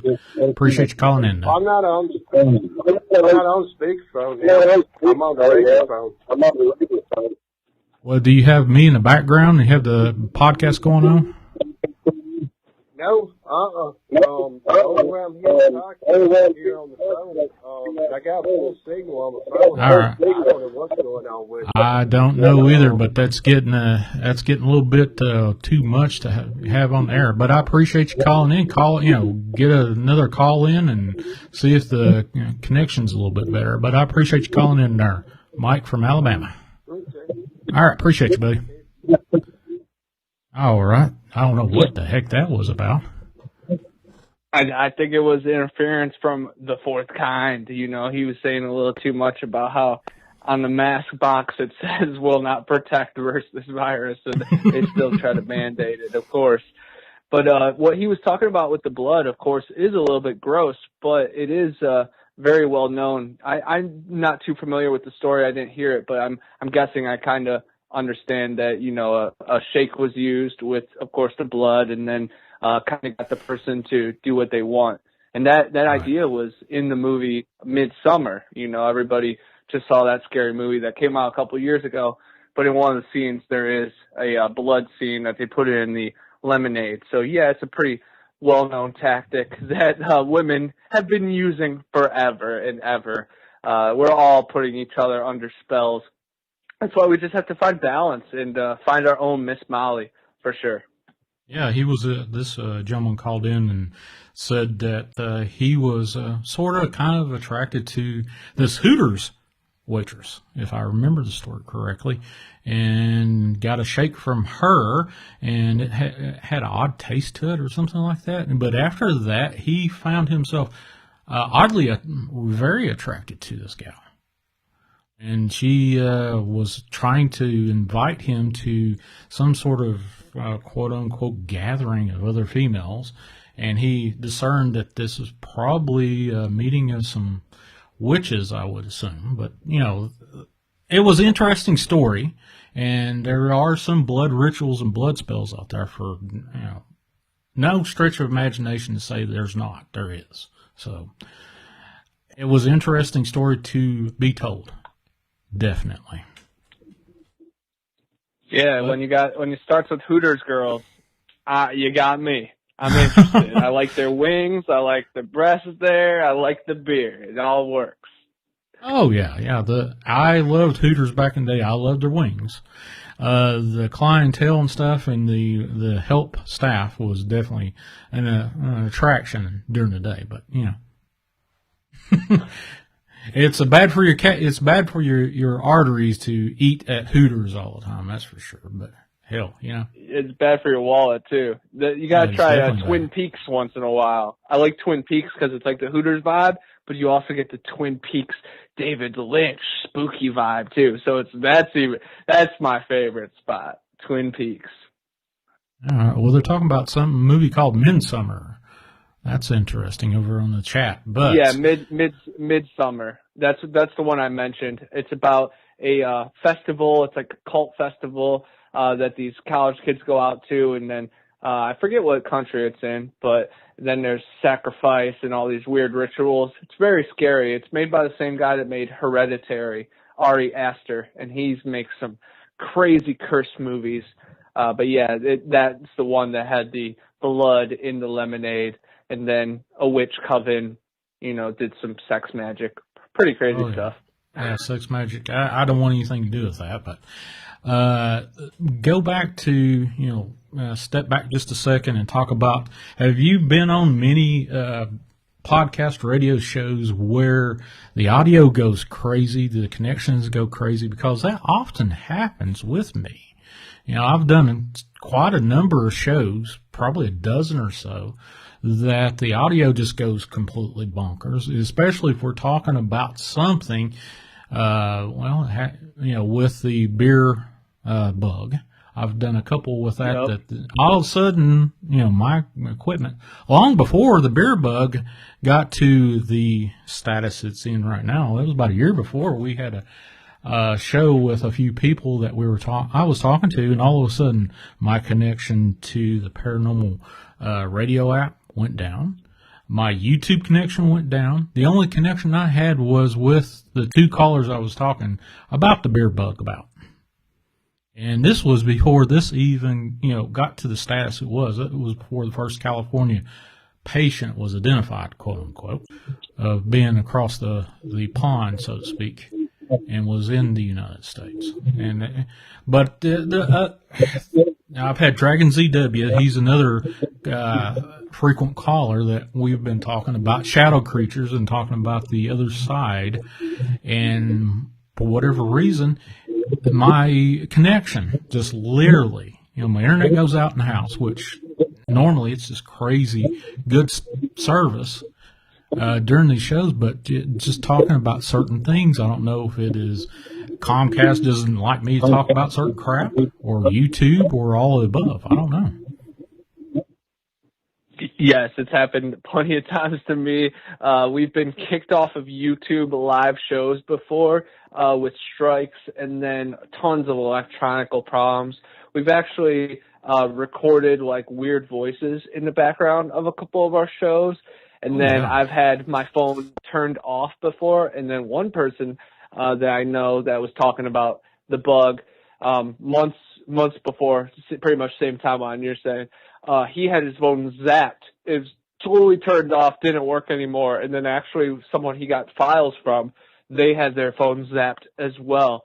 So yes, there's definitely interference, and it's crazy. That's why I sometimes talk funny and mumble these words.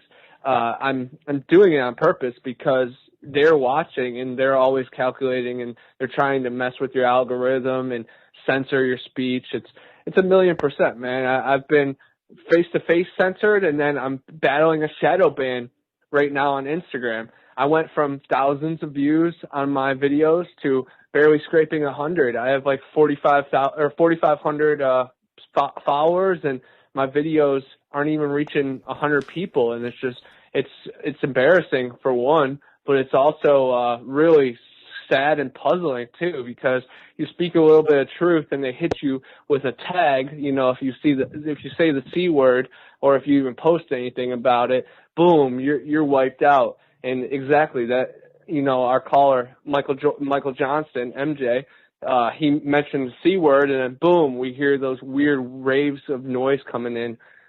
Sometimes it's just weird frequencies, of course, but yeah, man, I definitely think StreamYard and all these other programs, they have, of course, paperwork with the higher ups, and they have to hit the static once too much static's being made.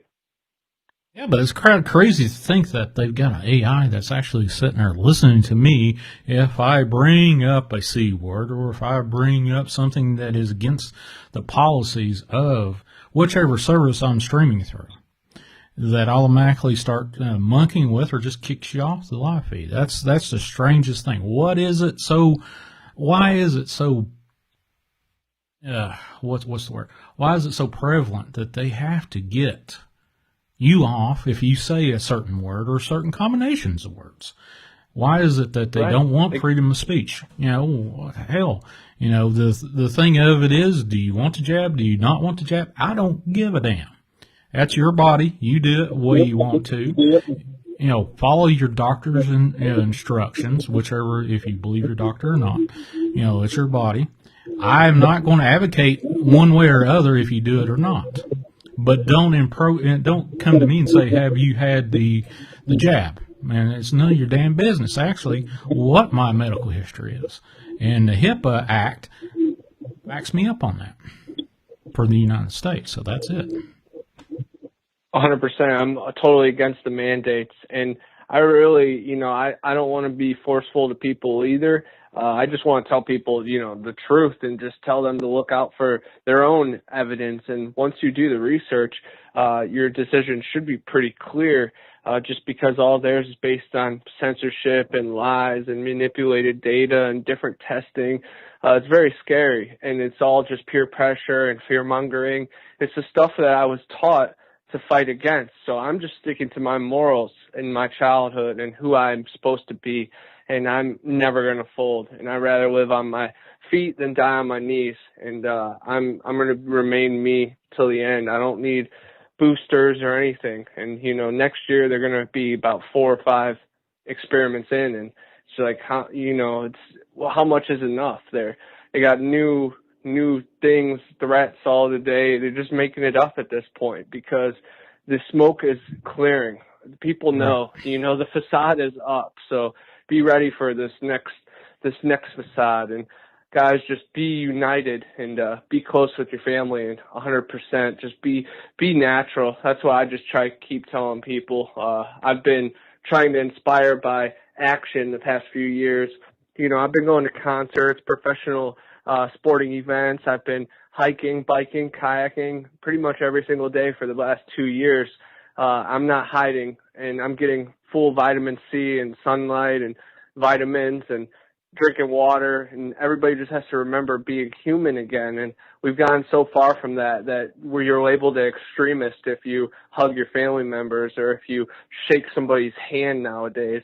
We have to remember our roots, and that's what it comes from. And yeah, there's AI and all that crap. They can't even take off predators or hate speech offline, but they can flag my profile for saying it, once in a 56-minute rant. Silly. Well, you never know. I have often, not often. Well, I've said it enough privately and a couple of times on the air that I wonder if I do come across a piece of information or say something that will get somebody dressed in black knocking on my door one day. Is that possible? Sure, why not? If you're going to sit there and try to share the truth, somebody's going to come forward and call my number, 931-994-6917, and start spouting out the truth.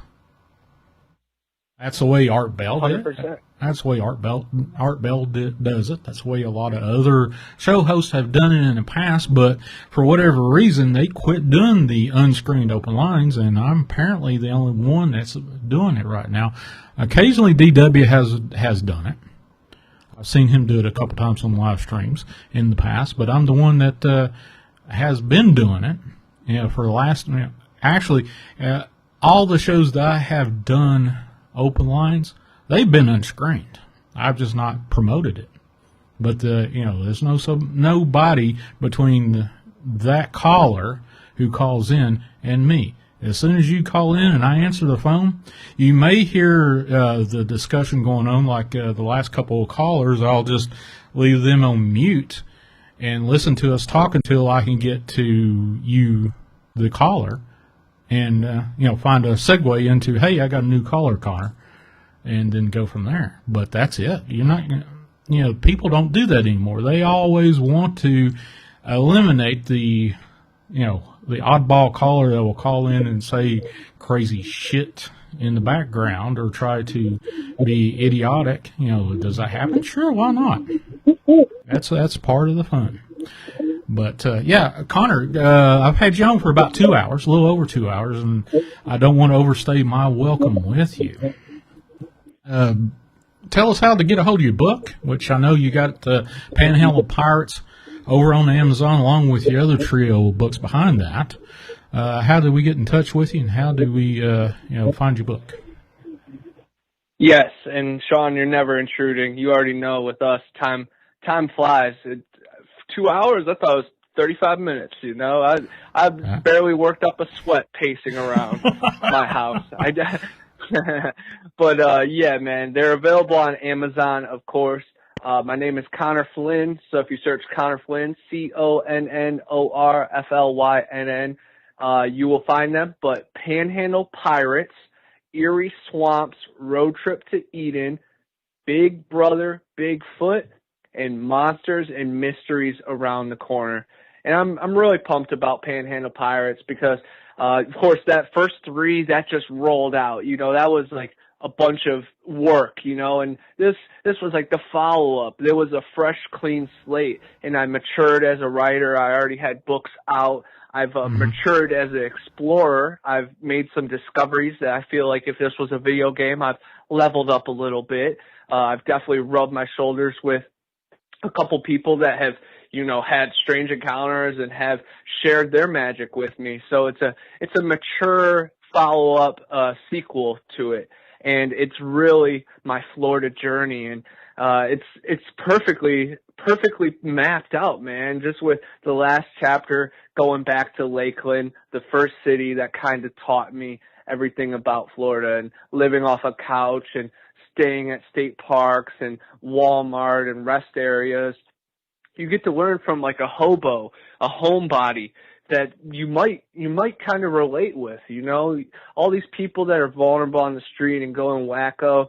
There's a disconnect. There's like, what the heck? Who are those people? Well, I was that person. We were all that people. We have to start seeing ourselves in one another. I'm big on energy, and once one human being feels that there's definitely some kind of connection with all of us, but I just want to be the voice of the unspoken, the ones that are forgotten, and I'm just trying to be the bridge to the creator. You know, cryptids, fairies, ghosts, paranormal, banshees, deja vu, Mandela effect, history, forgotten artifacts, lost relics. I'm all just trying to tap into it. Even Pokemon Go stops and geocache hidden treasure, like even the fun phone app stuff like Randonautica. Like I'm just trying to tap into it all to show people that there's more out there. But yeah, it goes with my videos, my books. I'm working on that short film. It comes at all angles, you know, and then when we chop it up like this and you ask great questions and you have just an understanding that goes beyond most people. So I get to actually be myself when I talk to you, and I appreciate interviews like that. And a lot of interviews, they are, because I'm myself regardless. So it's going to be either the person's going to be weird and uncomfortable with me, or they're just going to be themselves, and we're going to laugh and goof off, and we're going to forget that we're even on an interview. We're just going to be like, whoa, we step into that trance, and then 2 hours later we have, 120 minutes of magic that I can't wait to listen back to and be like, wow, we went there. We somehow tapped into those frequencies. And I like the display that you have going on too, with everybody's chat going on.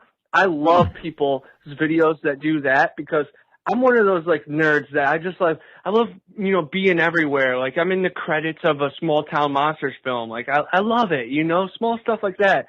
And like Josh Turner, with Paranormal Roundtable, he does it too. And I love that comment, because you comment and you're part of the video and it's there forever. And it's really a cohesive thing. It's you, me, and the glue is the Trinity, and they are the glue. They're the ones that, push this forward.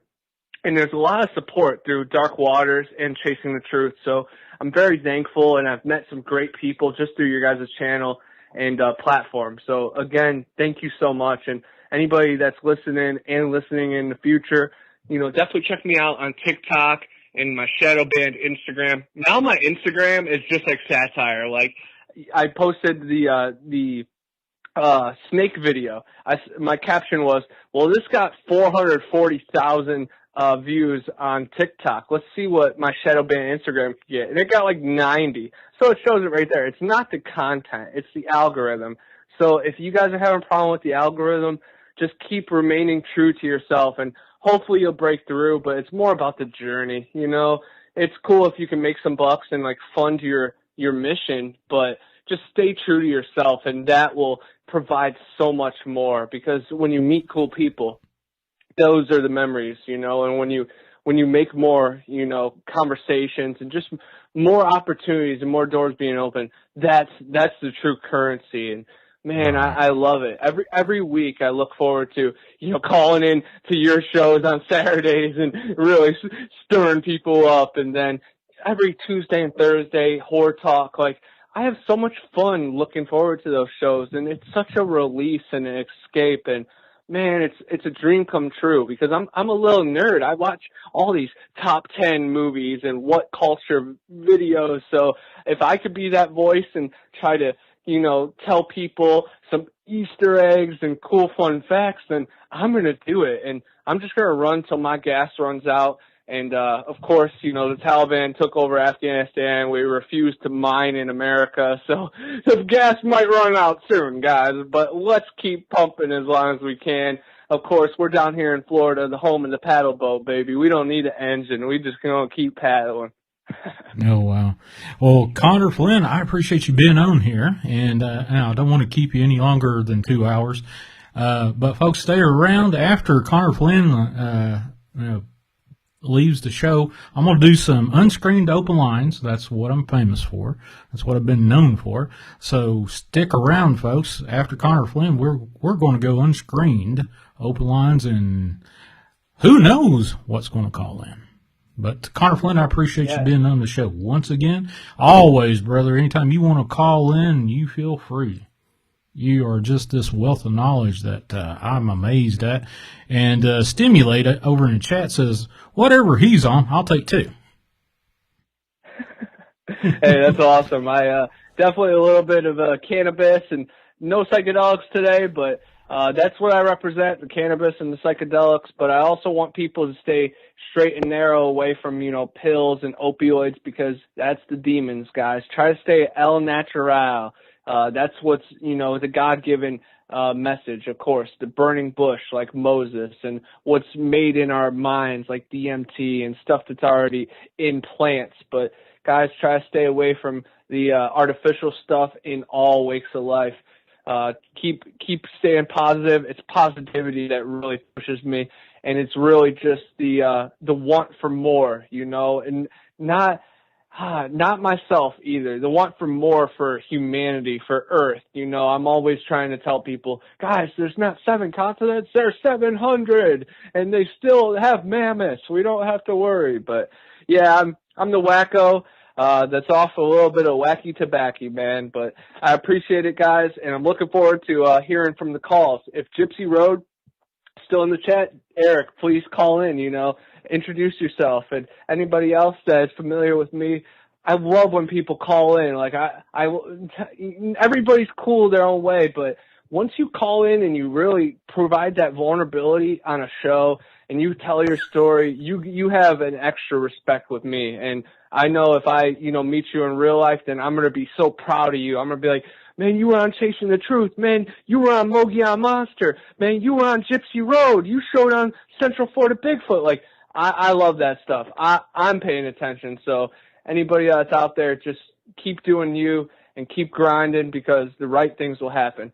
Thank you again, Shawn. And everybody, please subscribe to me on YouTube. I have that premiere at 11 o'clock where I'm reading a chapter out of my first book, Erie Swamps Road Trip to Eden. And it's a lot of my letters from family and friends. It's my story about how my aunt saw a banshee that you guys heard on Chasing the Truth in the past. But there's also some stories that are completely new. Please show me some support, drop some comments. I'm looking forward to linking up with Chase. Thanks for calling again, brother.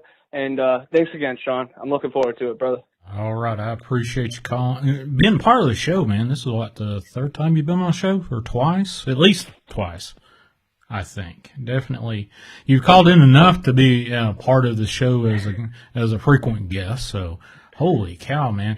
Another fantastic show. You have energy to spare. Man, they just need to hook you up to the power grid and off we'll go. Yes, man. And I hope that's really what is happening. And I hope that my craziness rubs off on people, and, use me as that spirit, guys. Be like, well, Connor from Bigfoot Anonymous said there's thousands of continents, and half of the LA population is reptilian. But, he saw a rattlesnake, so he knows, just use me as the patsy, guys. Like, push the conversations forward, guys. Middle Earth, flat Earth, no globe, Bigfoot, more Bigfoot than us, Lovelock Giants, Humboldt Museum. There's so much more, guys. Cheesy Pond Wild Man. But guys, check me out. I won't keep you up. Please call in with some crazy stories. If anybody has anything about fairies, dogmen, or Bigfoot, call up. I love that crap, man. Take it easy, guys. Shawn, right. I'll talk to you soon. All right, peace, brother. See you. Okay. Can you believe it? Connor Flynn for 2 hours, folks. 2 hours at Connor Flynn. Heck, you guys need to take a break after that enthusiasm? Wow. But hold on just a second. I don't know if I've got the sound set up.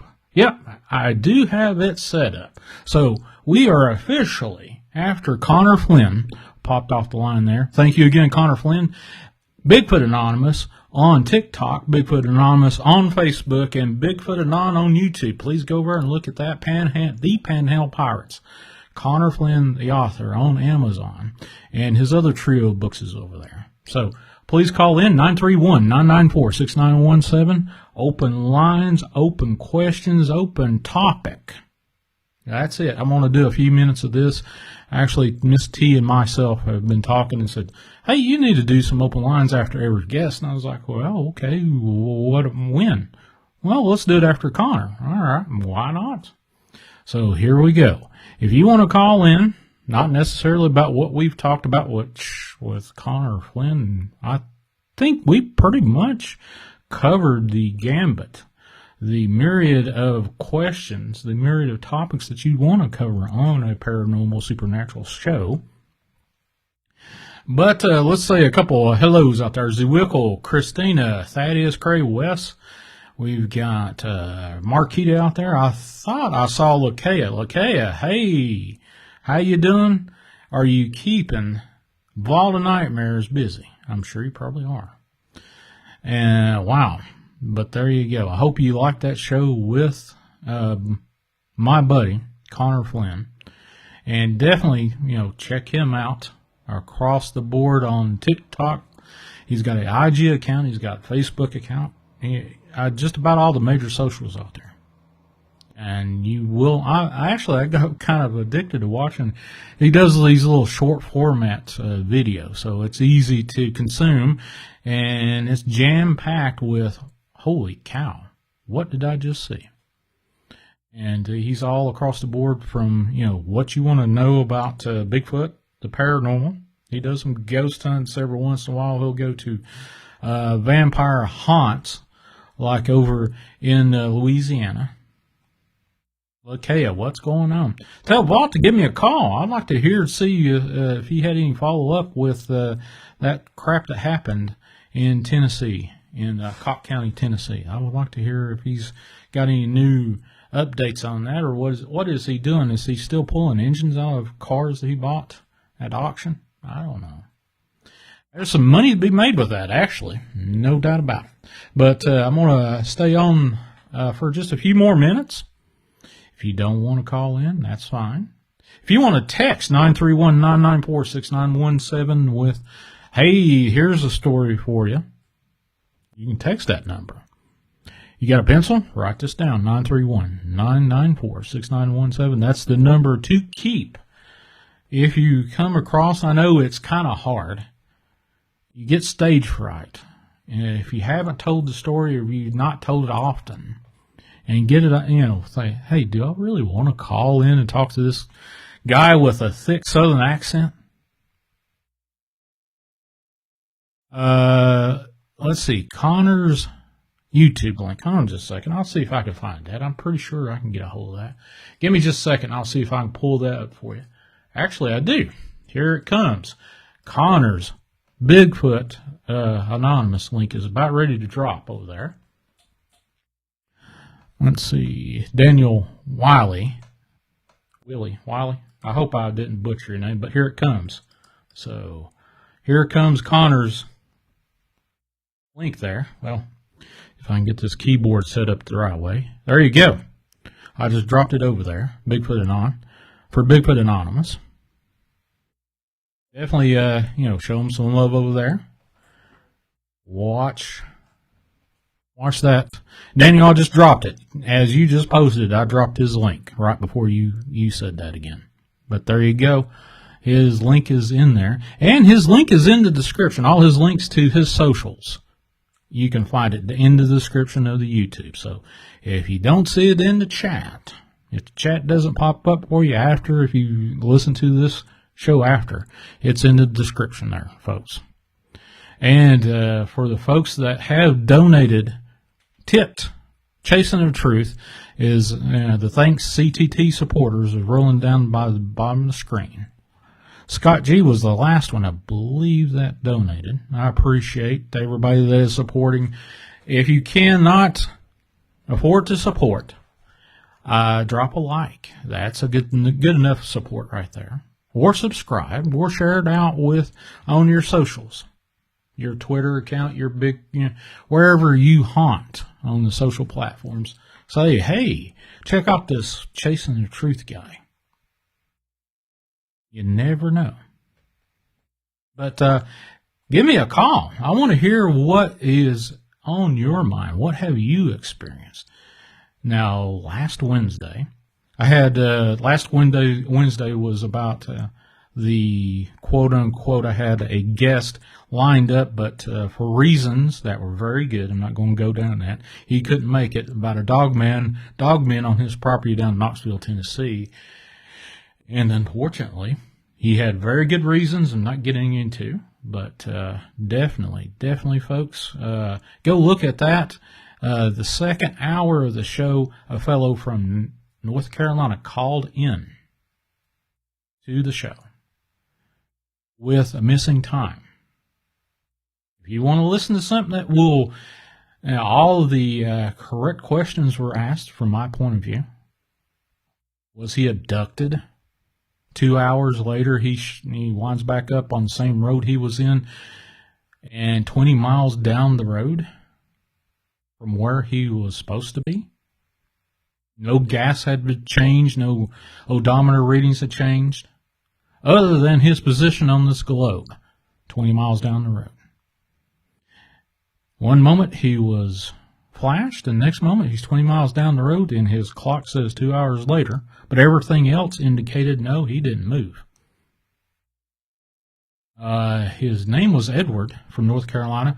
His endpoint was High Point, North Carolina. Been there a couple of times, drove past it as I went down to Florida to do some vacating.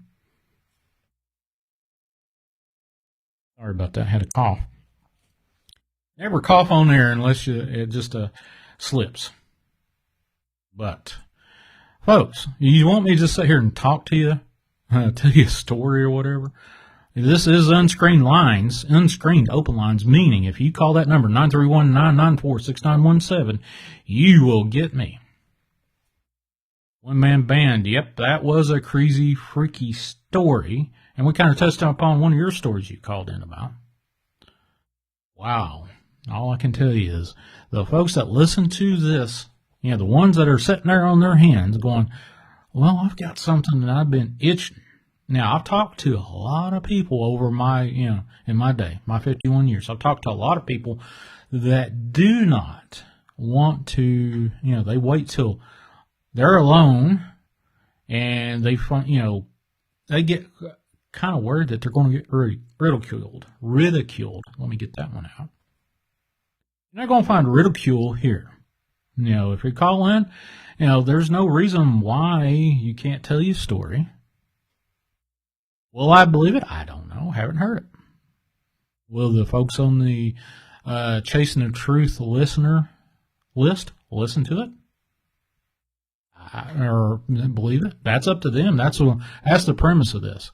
You can be like Dark Waters and spend hours and hours, which he does a fantastic job of going down and vetting out all these stories. And he talks to his repository of stories. He talks to these folks for hours and people associated with it. Dogs, cats, brothers, sisters, wives, husbands of these incredible stories he has. If you feel like you want to find out more about that, go to IamDarkwaters.com. There are some stories that you'll find nowhere else, not on YouTube, not on the other YouTube pages where, hey, I like Dogman, which, oddly enough, Dogman's okay.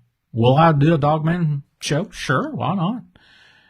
It's interesting enough data if it's out there, and I've talked to a few people that I absolutely believe that they've had an encounter with Dogman to the point where I scratched my head and said, what the hell is a Dogman? Is it something that is made in a laboratory by these ODC 123 people? Yeah. Are there demonic ones out there that you played a little too much with the Ouija board or flipped a card too many or, played around with something you shouldn't ought to that kind of put you in touch with something on the other side that kind of followed you home? I would say absolutely without a doubt. Is it something that is extraterrestrial? I would say all the above. Is every encounter a mix of it or a singularity of one of those descriptions or none of the descriptions that's totally different than what I just said? Yeah. Now, my near-death experience, all the stuff that I was exposed to in that, all the different kinds of entities, spirits, things that never walked the face of this planet, leads me to believe that all that I just said is absolutely possible and plausible. Now, are there UFOs? Yeah. I've seen one myself.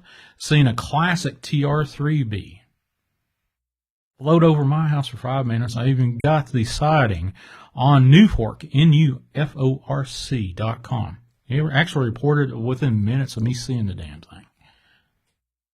So, did I see that before I started doing this crap? Hell no, I did. I saw that 10 years ago. But, yeah. Oh, Shadow Man. Here's your story. This is a straight out to my back of my mind story. I have had dozens of shadow men, shadow people, shadow creatures. If Dragon ZW is out there, he corrected me. He said, well, you don't know if it's shadow men or shadow people. It's a shadow creature. You don't know. And I kind of agree with that. Shadow creatures were and are harbingers of death to me. Meaning, when I see a shadow creature, death is right there. Death is right there. I have seen everyone that I have seen in a hospital. Usually, 90% of the time, a death was associated with it. Seen one coming out of a monitor room for electrocardiograms, those telemetry floors where they monitor your cardiac function with all these little patches on your chest, and you carry this little telemetry box. Saw one come out of the office just blow by me, and I was doing a favor for a monitor tech saying, hey, can you go check 30 whatever? The lead looked like it came off. Walked in. After I saw this thing blow by me silently, and I looked down the hallway thinking I would see the tail end, the ass end of whatever just blew by me, but no. Walked into this patient's room, and I thought, well, maybe this patient just walked out of telemetry range and went out to smoke. Plausible theory. And I kind of looked into the bathroom and made sure nobody was in there. And I kind of glanced over and I saw this foot with a shoe half stuck off of it, wedged between the footboard and the foot of the bed. And there lays the guy that I come to check on for the telemetry that was taken, was no longer there. The signal. Of course, code was called. And I have so many other asystole. Death's nickname, asystole. Yep, that's pretty much it. But the code was called, and I've had so many other anecdotal encounters with these shadow creatures. Drawing a blood gas, an ABG off a ventilator patient with an ABG art line, which I've had one myself during when I had my near-death experience been in a coma for 10 days plus. But the one I saw, I was actually the respiratory therapist on the other side doing some, technical work, doing my due diligence of drawing this sample of arterial blood from this patient on a ventilator. And this shadow creature walks in. I think it was a nurse. I actually talked to it like it was a nurse I knew. And as my attention got to the point where I did not need to pay attention to the technical aspects of drawing arterial blood gas from this patient, look up and there's this midriff of a mass, black mass, that literally looked like something either grabbed a hold of it or it trap door flew open. It fell through the floor. And I'm looking like, what the hell did I just see? So, shadow, whatever that was, that lady, I think it was a lady. I'm not violating any HIPAA things right there. But, who, what the hell was that? A few days later, the person passed away. But what is it that, I was able to see these things. Why are other people seeing these things out of the corner eye? Now, this was full on. Now, I've seen these things around my house.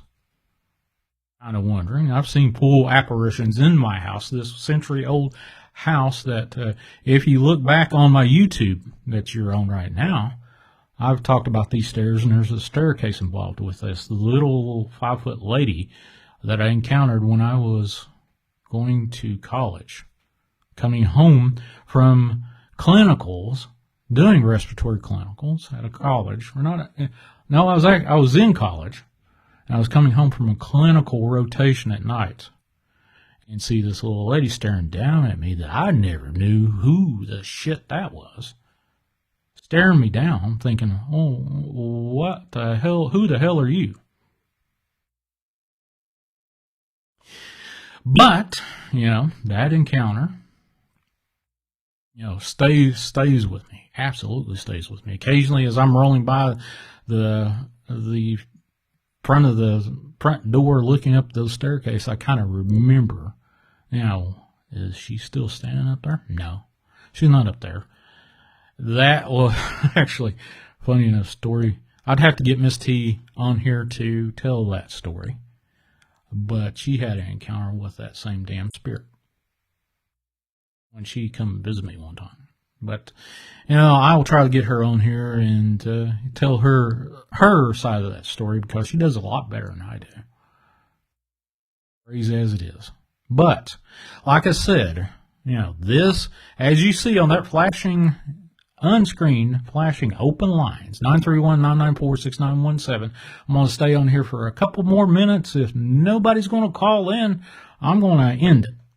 If you call in, we'll stay on until I get tired of it, or, I just get tired of it.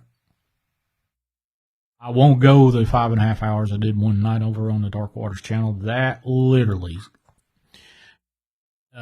if you can think about it, I think either Chase, the one that called in earlier, I kind of said, hey, buddy, 5.5 hours is long, and it's like being behind the wheel of a car for 5.5 hours. You're vigilant for that 5.5 hours, trying to pay attention to everything, and you're absorbing, which, I know for a fact I absorb energy from other people, or probably as a prey to other people trying to absorb energy from me. Who knows? So, Stimulate says, my mom is in a hospital with the Colt 45. Can you believe they only checked ABGs once in the last 5 days? I don't know. There's all kinds of reasons why you wouldn't. You draw one of those ABGs. If she's on a pulse oximeter, that little red light with they tape on the end of your finger, or have the little clip thing, maybe they're not worried about. I don't know. The Colt 45 apparently does some funky stuff to stiffening your lungs to the point where you don't want to put people on ventilators with that Colt 45 stuff.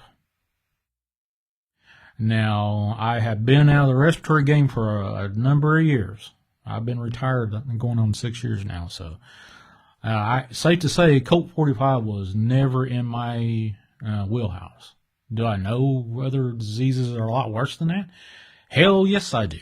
Absolutely. And I actually caught the damn thing that took my leg. Necrotizing fasciitis is what took my leg. Over a course of 7 days, it ate my leg off of my body. That's a lot worse than everybody's wearing these little masks about. But that's a totally different story. Well, that doesn't look like anybody's got the guts to call in to the 931-994-6917. And it's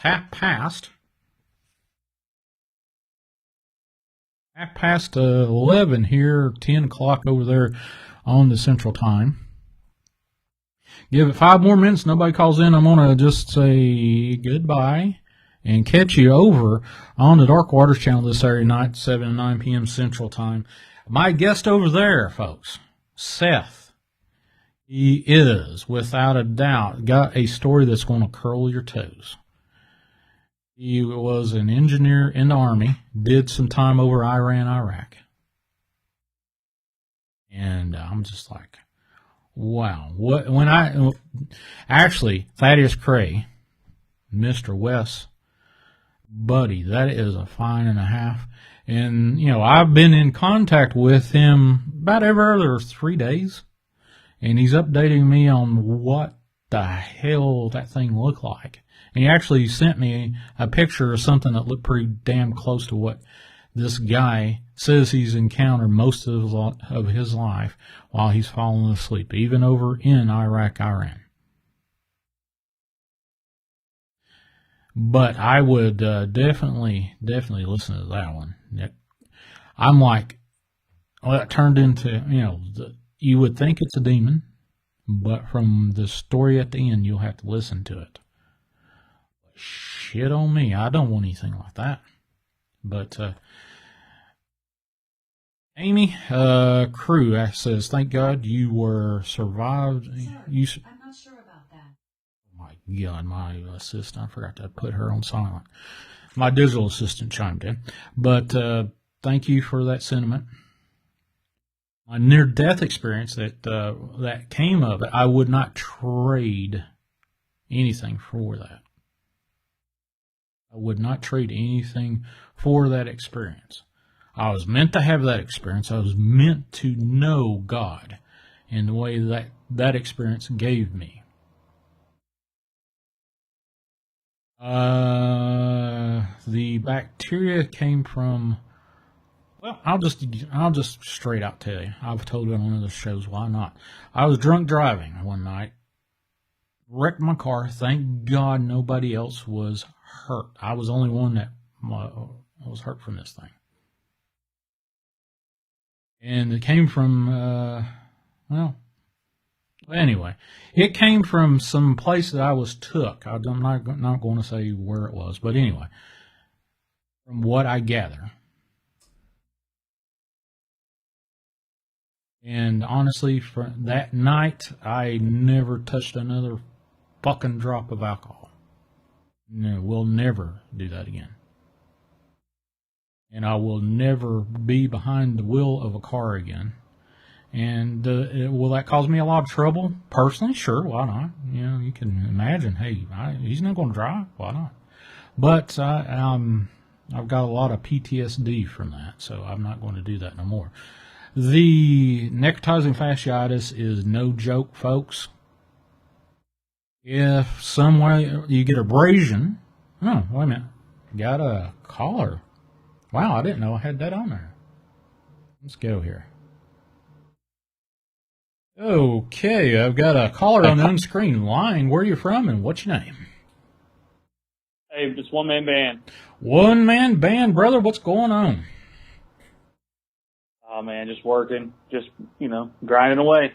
Yeah, man, Connor, man, that dude's got high energy, man. I honestly pretty don't. Good interview. I honestly don't know if I know anybody that has that type of energy, other than a little kid running around after having a candy bar. But holy cow, that guy's got more energy than 10 people. He may have some bionics implanted. He seems like a good dude. Yeah, I have no doubt about it. I do not think that guy has a bad bone in his body. Now, I may be wrong. I could be wrong. I'm wrong a lot of times. Ask Miss T. I'm wrong on a lot of things, but I don't think I'm wrong on him being a good guy. No doubt about it. Mm-hmm. Well, I guess I got one story for you. I got to be pretty quick here. So I used to go down to Houston, Texas, in the Huntsville area. I guess Huntsville is, I think a couple 20 miles outside of Houston. So, I'm not a frequent person in Houston. So if anyone in the chat correct me, do so. So I used to go with a friend of mine. It was a girl. Well, a group of us. It was her family's house. We would go down to Huntsville, okay, and stay with her grandma and grandpa's at their house. And so we were, partying it up, having a good time. And the first night, Oh, so when I first got there to the house, they were like, all right, well, the sleeping arrangements are going to be, we're going to sleep in this room down the hall. You're going to sleep on the other side of the house, on the other side of the house, next to the kitchen, the master bedroom. You're going to take that.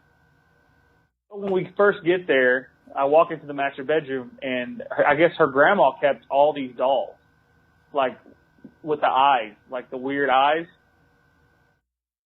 And so I was like, man, that's super creepy. I was like, I don't know if I want to stay in here. But she was like, no, just turn them around. You'll be okay. You'll be okay. All righty. So first night we were partying. We were having a good time. We ended up coming back from a concert. I think it was Billy Currington. We went and watched at the Houston Rodeo. And, we get back and we're all kind of laying down, getting settled, about to go to bed because we had to be up early for the 11 o'clock so we'll go watch Blake Shelton. And, first night you don't want to ever get, like, that's one thing I've learned is you don't ever want to go too hard the first night because if you go too hard the first night, the next couple of nights are going to be rough or days are going to be rough.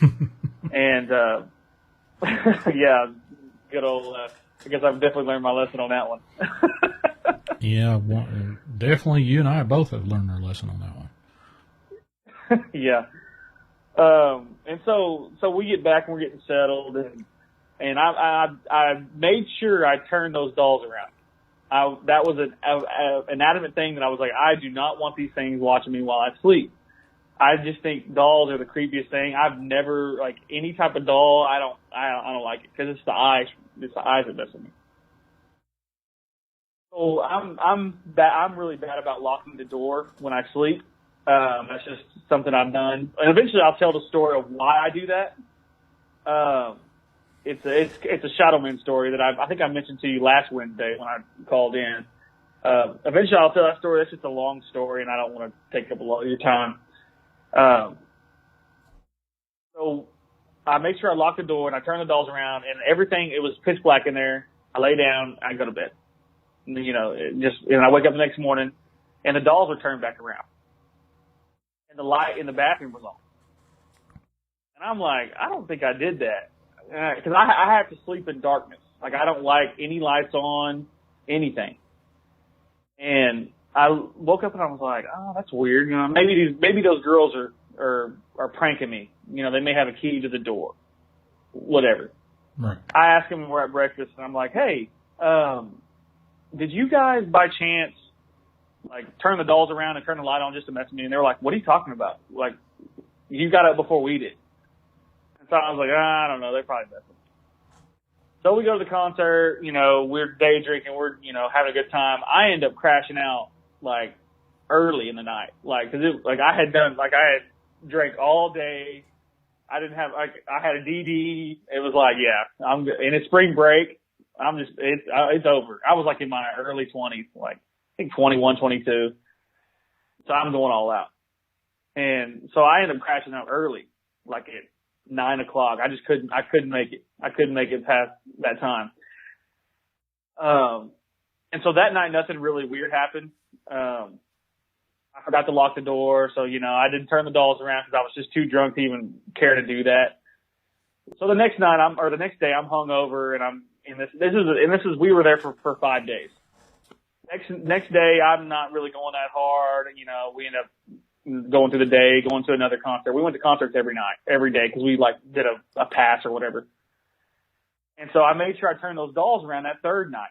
I made sure for sure. Everything was off. The door was locked. Go to bed. Nothing. So I wake up the next morning, like nothing was on. So I wake up the next morning and those dolls were turned back around and the light was on in the bathroom. I'm like, okay. They gotta chill out. Cause I'm already like, when stuff like that kind of happens, I'm like, all right, I'm not, I don't really like messing with that stuff because I already been through, already seen too many things and been through too many things and had, been around that kind of stuff. And so I asked them again at breakfast. I said, are y'all like, hey, y'all need y'all to cut it out. Like, I get it, y'all, y'all, I have a lot of spooky stories and I've done, I've been through a bunch of stuff, whatever. Yeah, I just chill out. And they're like, what are you talking about? And so I was like, well, these dolls, man, these dolls are turning around. And she was like, what do you mean? I said, they're like, I'm facing them to the wall, but when I wake up the next morning, they're turned around. She said, oh, you were just drunk. You did that, you were drunk and turned them back around before you, like, I'm like, no, I wouldn't do no crap like that, and plus the 2 nights that did happen, I wasn't drinking that heavy and I didn't have a hangover. I just wasn't, I wasn't that drunk to be doing that, to turn those dolls around. So the final night I did it again. And the next morning we had to leave, so I didn't really, I didn't drink at all. So the final night, the 5th night, I turned those dolls around and the lights were off and locked the door. Mm-hmm. Woke up the next morning and those dolls were turned around again with the light on. I tell her, I'm like, all right, I'm glad we're leaving. There's something going on in this house. And she goes, oh, and the friend at the time, she was really like, she's a blonde. So she's really like ditzy, like things didn't connect, I guess, with her. And she's like, oh, yeah. Oh, man, I forgot to tell you. My grandpa actually died in the bed that you were staying in. I couldn't even believe it. I was like, really? She was like, yeah, like, I just didn't think about it. But like, he was a stickler for things in his house. So if things weren't how they supposed to, he would go and purposely move things around. So you think he came back and said, hey, that's the wrong way to do it. Flip it back around. I don't think he ever left that. I don't think he ever left, to be honest. A backstory with that, he passed and she ended up getting remarried and moved to another house. Well, she had a cousin who was staying there too as well, but he slept on the other side of the house too as well with his girlfriend and his newborn baby. Well, something in that house. I don't know if it was her grandpa. Now, this is just me spitballing, but there was a pattern. Every time we would go down there, there was someone else staying in the house because the person before went crazy.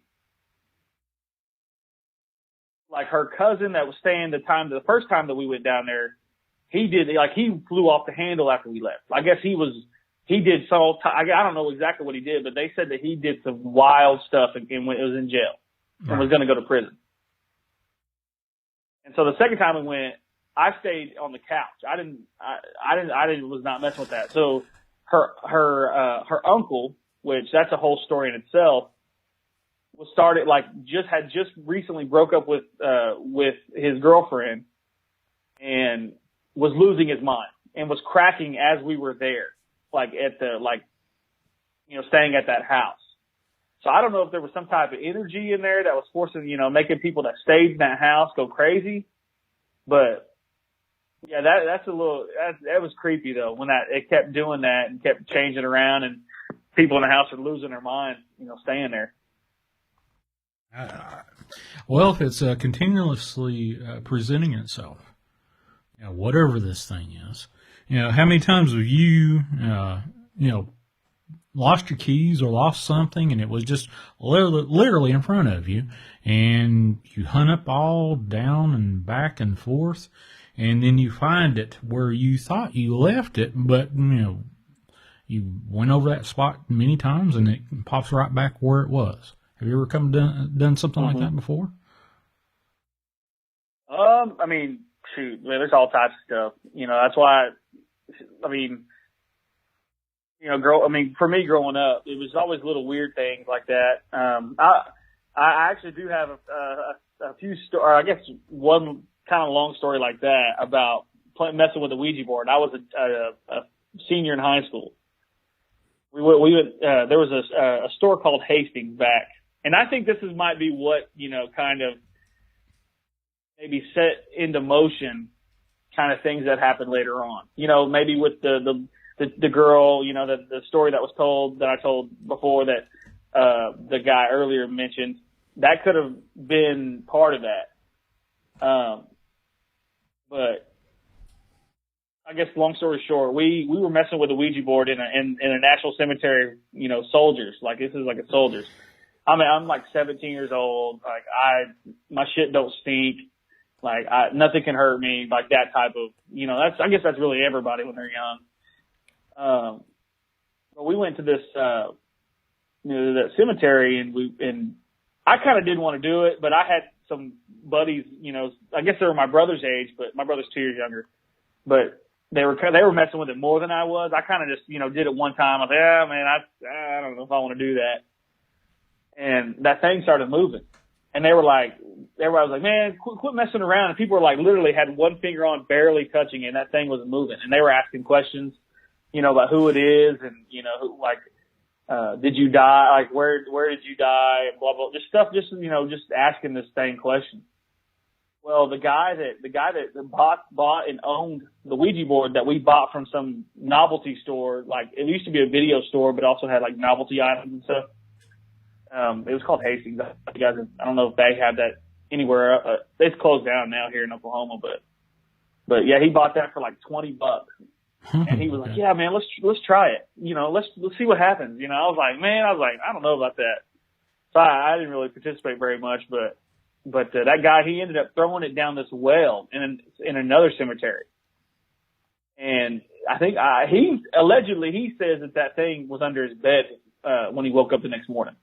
Now, I can't, I wasn't there. I didn't see it, but allegedly he said that happened. And there was a guy that I went to high school with whose mom had a wooden one, like one of those ones that were etched in wood. And they tried to burn it.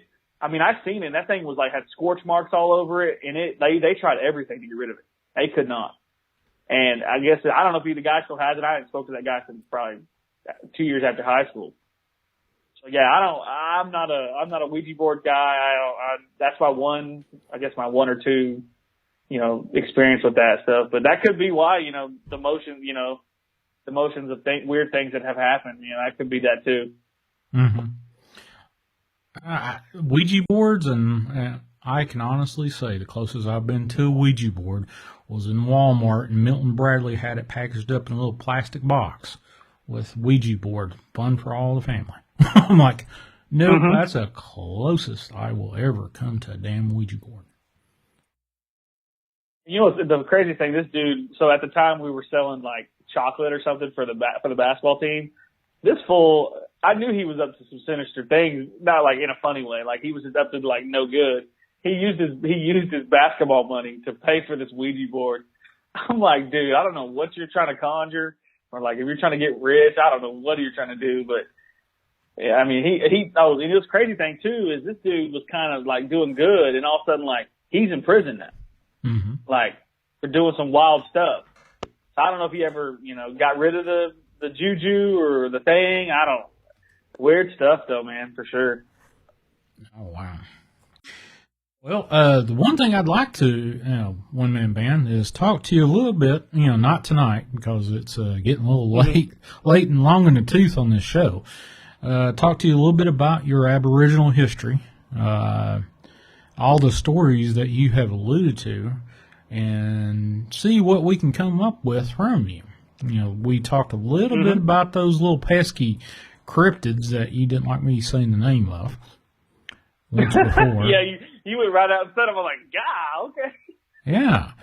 I've had the lengthy conversations with Aboriginals in the past, and Wes, my show producer, has put up out feelers for, hey, Shawn, I'd like to talk to you if you're Aboriginal, have Aboriginal history that you'd like to share. Now, I do know that some Aboriginals do not like to talk about that because, one, all the creatures of the woods will report back to the creatures you're talking about, all the spirits, and they'll come back and haunt you and make your world a hell.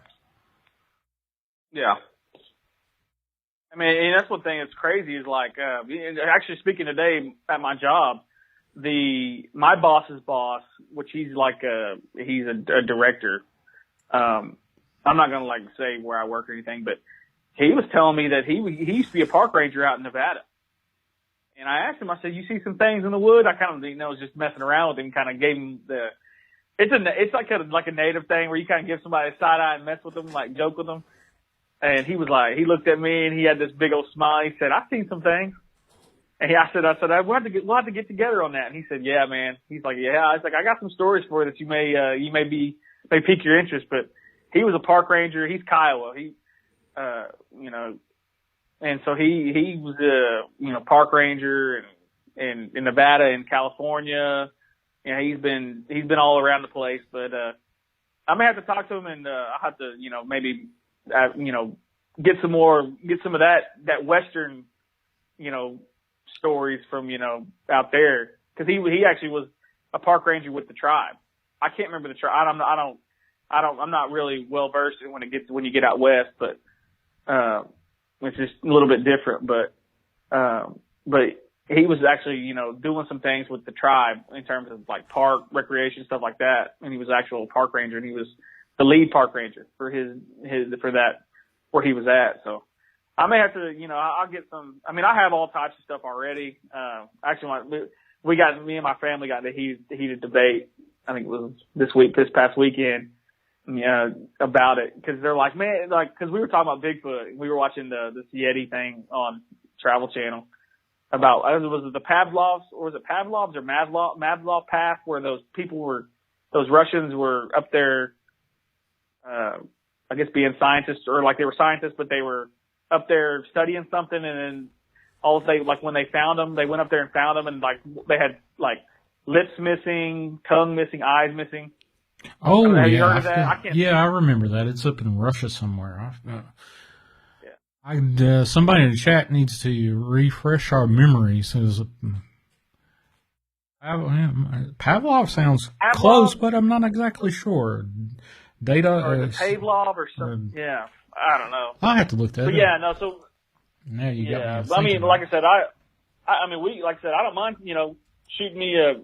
I get off, I work morning shift, but yeah, anytime I'm free, usually in the evening times. Yeah. Definitely give me a call. We can chop it up, and I can maybe tell you some things. But it's all about, it's like how I remember some of these stories. There's so stinking many of them that, I've heard of, a real dear friend of my grandpa. He's a Cherokee. He passed away a couple of years ago. He told a story about monkeys with wings on their backs in front of his house as a kid. Oh, really? And and this is out. I can't remember exactly where he lived when he was young, but he told that story before he passed. He said, he's like, he was real bad ill, and he's like, I'll never forget that image of me looking outside that window as a little boy, and he's saying seeing these things with these. He said they look like off the Wizard of Oz. What they said, those little flying monkeys. Yep. There's all types of stories like that, man. I got deer lady. I got a few deer lady stories from powwows, and I got haunted graveyards. I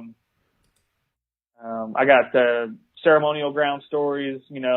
I think last Wednesday I told the one about a family member of mine was dating this girl, and they went home, and he was in bed, and thought he heard something outside, and he went outside, and they were outside dancing. There was all 5 of the family members out there dancing, upright canines out there dancing around a fire. Did I tell that one? I think I did. I think so. Yep, you did. I believe you did. Yeah. There's just all types of stuff.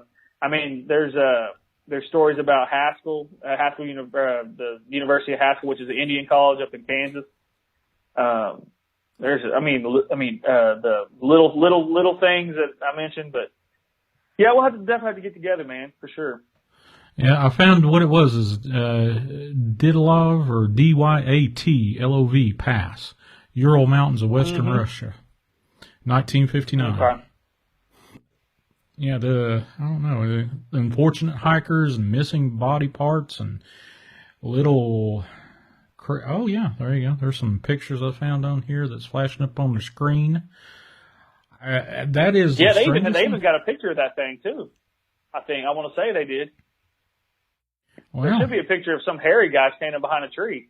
I want to say that's from that. I want to say, which is crazy, to find that on a missing camera out in the middle of the woods, Yep, true enough. There's some strange stuff out there. Moral of the story for tonight with Connor Flynn and with one man band here. there's more out there than you personally and me personally will, open our minds to. There's crap out there that is a lot more deadlier, a lot more vicious than any damn dog man that you could possibly, conceive of. And that's absolute truth. The stuff that I encountered in my near-death experience makes a dog man look like a frickin' puppy. That's it. Mm. But, and that's one thing too with those two is they got powers.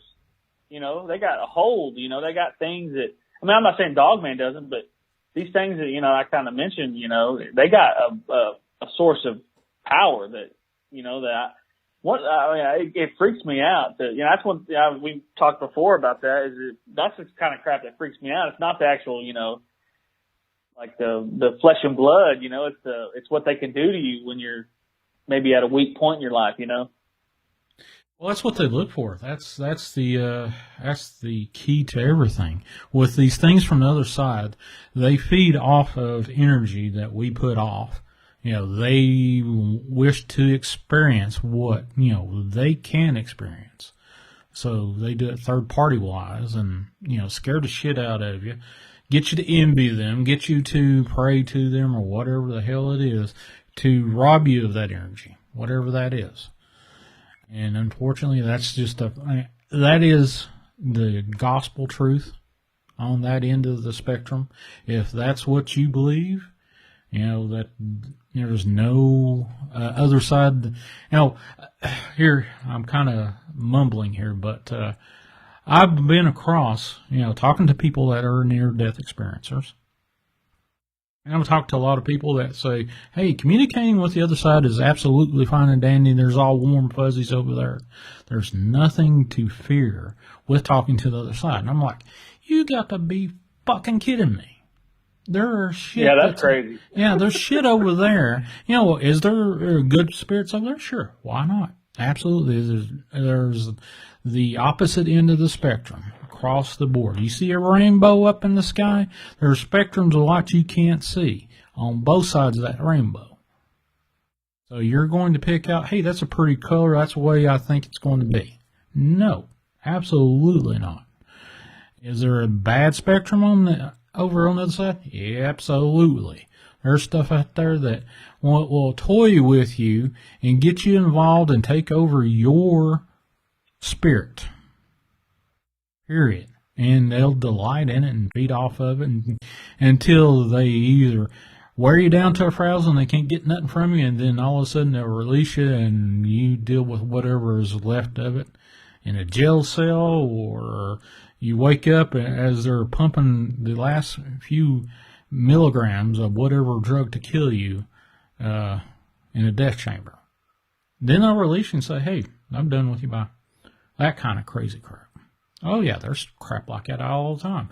That's the way I look at the world. Mm-hmm. Are there spirits out there that are good for you? Sure, absolutely.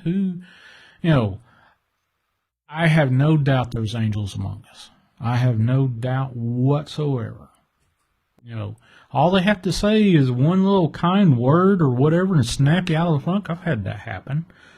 I've told the story before about a little kid that had what appeared to be Down syndrome pop up with me. I don't know what the hell I was worried about. I couldn't tell you, but I was so waist deep into this funk. I was worried about something, and this little kid walks up to me and says, hey, mister, Jesus loves you. And it was enough to startle me, and I looked at the kid's eyes, and I was like, wait a minute, okay. Well, that made me instantly feel better. And I stood there with the Walmart card in my hand and thinking, well, why am I so fretting over? And that little communication, which I actually wanted to find that little kid's mom and say thank you to the mother or the parent or whoever taught this kid the right way to, see things. I looked all over. I went over that Walmart at least 3 times trying to find that little kid and its parents. Could not. And I now know that was a little angel that came by. And, whatever funk I was in, that was enough of a nudge, say, hey, buddy, get out of that damn thing. And, of course, that's what it was. Absolutely, without a doubt. Nobody can rob me of that because that's me. Can I prove that? Nope. Just like, you're the only witness to an event. UFO, you don't have a camera in hand, or you might have your little rectangle in hand and you forgot to throw it up. And you believe it without a doubt. I saw this thing in front of me, this dogman, this UFO, this creature come out of this vehicle that flew down. You can't prove it. But I believe those folks, without a doubt. No problem with that with me. Man, it's crazy. When you speak about, seeing that little boy, I was going through a pretty rough time a couple of years back. I was in the process. I think my mom came and cleaned, or I can't remember what she did, but she was over at my house, a house I used to live in. And, she said I can't remember exactly what she was doing, but she went inside to pay. And she saw this homeless guy, that was he was down bad. I mean, he was in dire, he didn't look good at all. And she walked in, noticed him, and, he didn't say nothing to her, but she just kind of, went inside, and there was a bunch of people around. It was middle of the day.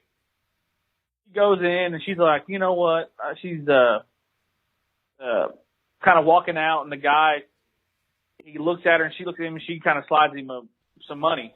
Mm-hmm. And he goes, thank you, Tanya. He said my mom's name. And she looked and he was like, and she looked at him and kind of was like, what? Did he just say my name? I almost said my name or my mom's name on the, I guess it's just how she told it. But yeah, the guy, she said, thank you, said her name, and she kind of was like, what? And so when she got back to my place, she's like, yeah, some guy said my name out there. And she's like, have you been, do you talk about me? Do you say anything? I'm like, Mom, that's a random convenience store that like 1 million people come in and out of every day in a busy intersection. I have I don't know. She's like, well, I guess somebody was, testing me, I guess. Oh, yeah. I guess so, Absolutely. Well, One Man Band, I think I'm about done for tonight. I appreciate you calling in, but I would love to talk to you and maybe have you on as a guest and talk about some of these indigenous Aboriginal stories that I know that you've got a whole lot of. So. Mm-hmm. Yeah, I can definitely do that. Yeah, like I said, can I text this number, or I guess will you be able to? Is that the number that I can text to get a hold of you? This number that I? Yeah. The thing of it is it's a Skype number, and people can text to me all day long. Don't cost me anything, but me to send a text back, that costs me a couple pennies. But that's just a thing of it. But if you text me and say, hey, it's One Man Band, yada yada yada, I'll give you a call back. All right. Okay. Yeah, we can get together on that, because, like I said, I mean, I have my own little podcast that I do with a buddy of mine, and we talk about OU football and stuff like that, but we don't really, we don't dive into the stuff that, and I don't mind at all is sharing some of this stuff, especially on your show. I think you got a pretty good platform, and that was another reason why I've kind of been nervous about sharing stuff, is you get the crazy people out here that, that just want to just be ridiculous for no reason, So that's another reason why I haven't really, ever contacted anybody or anything. But I listened to your show. This is way before I even called in. I was listening to it when you were on DW, solely on DW's channel. And, I feel like the people, the crowd, I've been listening to DW and Vault for years now, but, oh yeah, but I feel like your space is kind of the space that I'm comfortable with, sharing some things that that maybe no one knows about, or shoot, everybody can know about, And it's just, I guess it just comes down to just sharing a story. And if you believe it, hey, more, that's, cool. I appreciate it. But, if you don't, hey, it is what it is. True enough, brother. One band man. I think I said that right, didn't I? Hey, well, hey. Sorry, it's almost, it's after one man band. There we go. Holy cow. That brain cell that was working just about 5 minutes ago just decided to take a little cat nap. Apologize for that one man band. No, you're all right, brother. All right. Yeah, let me go ahead and get off here. I appreciate you, man. And, everybody, like Connor says, man, stay positive. Hey, that dude's an amazing dude. But let me get off here, Shawn. I appreciate you, man, and take it easy. And I'll hit you up on Instagram. All right. I'll have you on Instagram, so I'll hit you up on there. Appreciate it, brother. Talk to you later. Shawn. Have a good one. All right, brother. All right. See you. Yep. Bye. All right. That's one man band.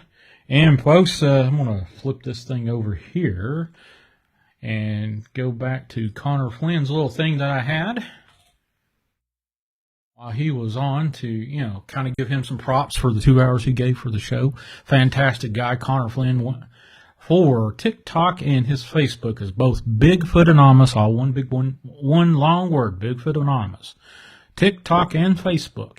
YouTube, Bigfoot Anon. Type that in and you'll get to that page.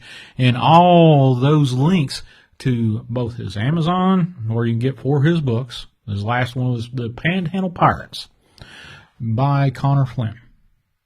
All of those links are in the description of tonight's live feed, which I'm going to leave it up.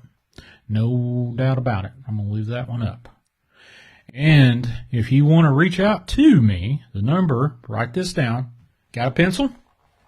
Good. 931-994-6917. I do answer that. You can text me as Green Pound Mike. Just text me. I got your text, buddy, and I believe you. Absolutely. That Colt 45 thing is... Anyway. If you want to be a part of a Discord group, I've got a Discord channel, and that invites down in the description as well. We can talk more freely over there on my Discord channel, Chasing the Truth. There's I think about closer to 150 people over there with the same mentality, the same want, the same need to share the truth on various things, not just what we're talking about tonight. There's all kinds of stuff. We can talk about everything and anything. You just got to be civil over there. Got some fine people over there that kind of take care of the scene if I'm not there, or if my lady, Miss T, is not there. But definitely, go over there and join in if you want to be a part of a group that is ever growing. Definitely join my Discord. And for the folks that like this type of genre, whether you believe it or not, or you just jumped in and say, hey, I like this kind of storytelling. Well, if you believe it's a story, that's all right too. Go to IamDarkwaters.com. There's where you're going to get all your horror narration, your Dogman, up to your eyeballs Dogman stuff, which Dark Waters over on his channel on YouTube is releasing, I think, majority of what he has underneath his belt. He's just been going through all his research into the Dogman phenomenon. I think he's probably releasing up to 1 to 2 videos a day over there. DogmanCams.com, definitely go over there. John is ever vigilant, and he's trying to find that special guest with the holy cow vetted story that you want to hear if you're into Dogman. Now, for the folks that jump in here and say, hey, Dogman's real, Dogman, I believe. Yep, absolutely. But if you're going to jump over here and think you're going to hear Dogman every time that you see the little, he's live, Chasing Truth, Shawn G's live, I'm sorry, but no, this isn't a Dogman only channel. This is Chasing the Truth, you fill in the blank channel. Whatever that truth is that people don't want to talk about, or the fine folks that have had this experience, these supernatural, extraterrestrial, paranormal experiences. Or, we could go into politics, we go to just about anything that me, the host, Shawn G, thinks about. But tonight, folks, thank you. Thank you for joining in. If you want to leave a tip, all the description for my PayPal and the Cash App is down in the description. I appreciate it if you do that, if you've got the means to do that. If you don't, it does not hurt to hit a like on there, or share it out, or even subscribe to my channel. The closer I get to 1,000, getting over to 1,000, that's when I start getting some sort of little bit of revenue if I don't screw up and say something or the wrong combination of words for the powers that be that rule that. But, if you want to donate, hit a like, subscribe, leave a comment down in the little doobly-doo, the description stuff. And folks, I'm going to, as I do for every show I've been doing for the last dozen shows or so, I should have been doing this for a long time. I want to say a prayer for all you fine folks. And if you're not of the prayer ilk, then, right now is the time to tune out. But I appreciate you listening in anyway. And here we go. Dear God in heaven, thank you for tonight. Thank you for all the people that have called in. Thank you for Connor Flynn. Bless him, keep him safe in his travels and his day-to-day, in his investigations and his research. Thank you for everyone that's participated and listened to this show. I plead the blood of Jesus Christ on each and every one that I just mentioned, on all their houses, whether they listen to the live feed or after and listen into podcast format. Thank you, dear God, for allowing me the purpose, the means, the want to do this. I know that you are without a doubt real as anything else in this world, if not more so. Dear God, in Jesus Christ's name, please bless those folks that are listening to me. Bless all my family and all my friends and their family and their friends. Keep everybody safe, prosperous. Give them the hope and the means and the knowledge to get through another day. In Jesus Christ's name, I pray. Amen.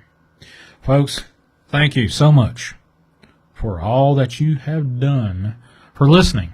Listening is a lot, especially if you're sitting here battling among all these crazy, numerous podcasts, radio shows, this, that, and the other. And you found the need to listen to this little old country guy talk to another country guy from Ohio, now down in Florida, Connor Flynn. Thank you, Connor, again, for being on tonight's show and calling in numerous times. Next Saturday night, I'm going to be over on the Dark Waters channel, same bat time, same bat channel over there, as usual, on my Saturday, 7 to 9 p.m. Central Time. I want to have a guest, a veteran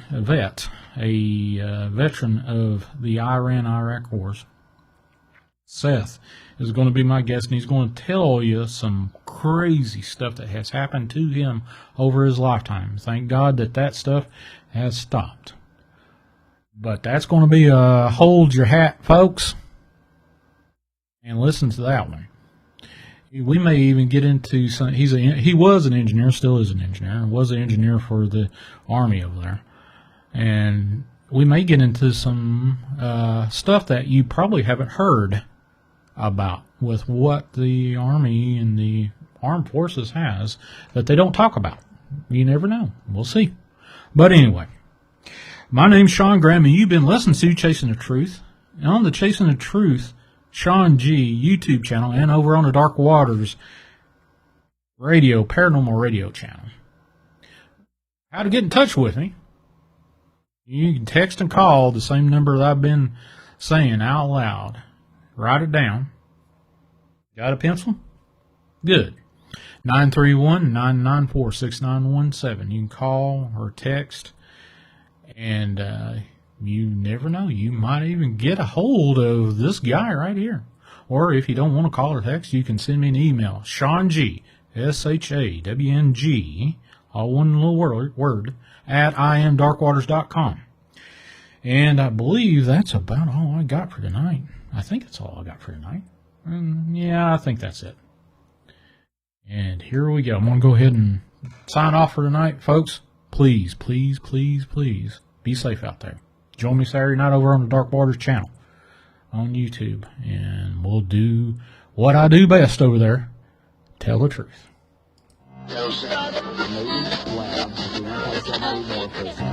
Do ghosts really exist? Are we alone? Is there life after death?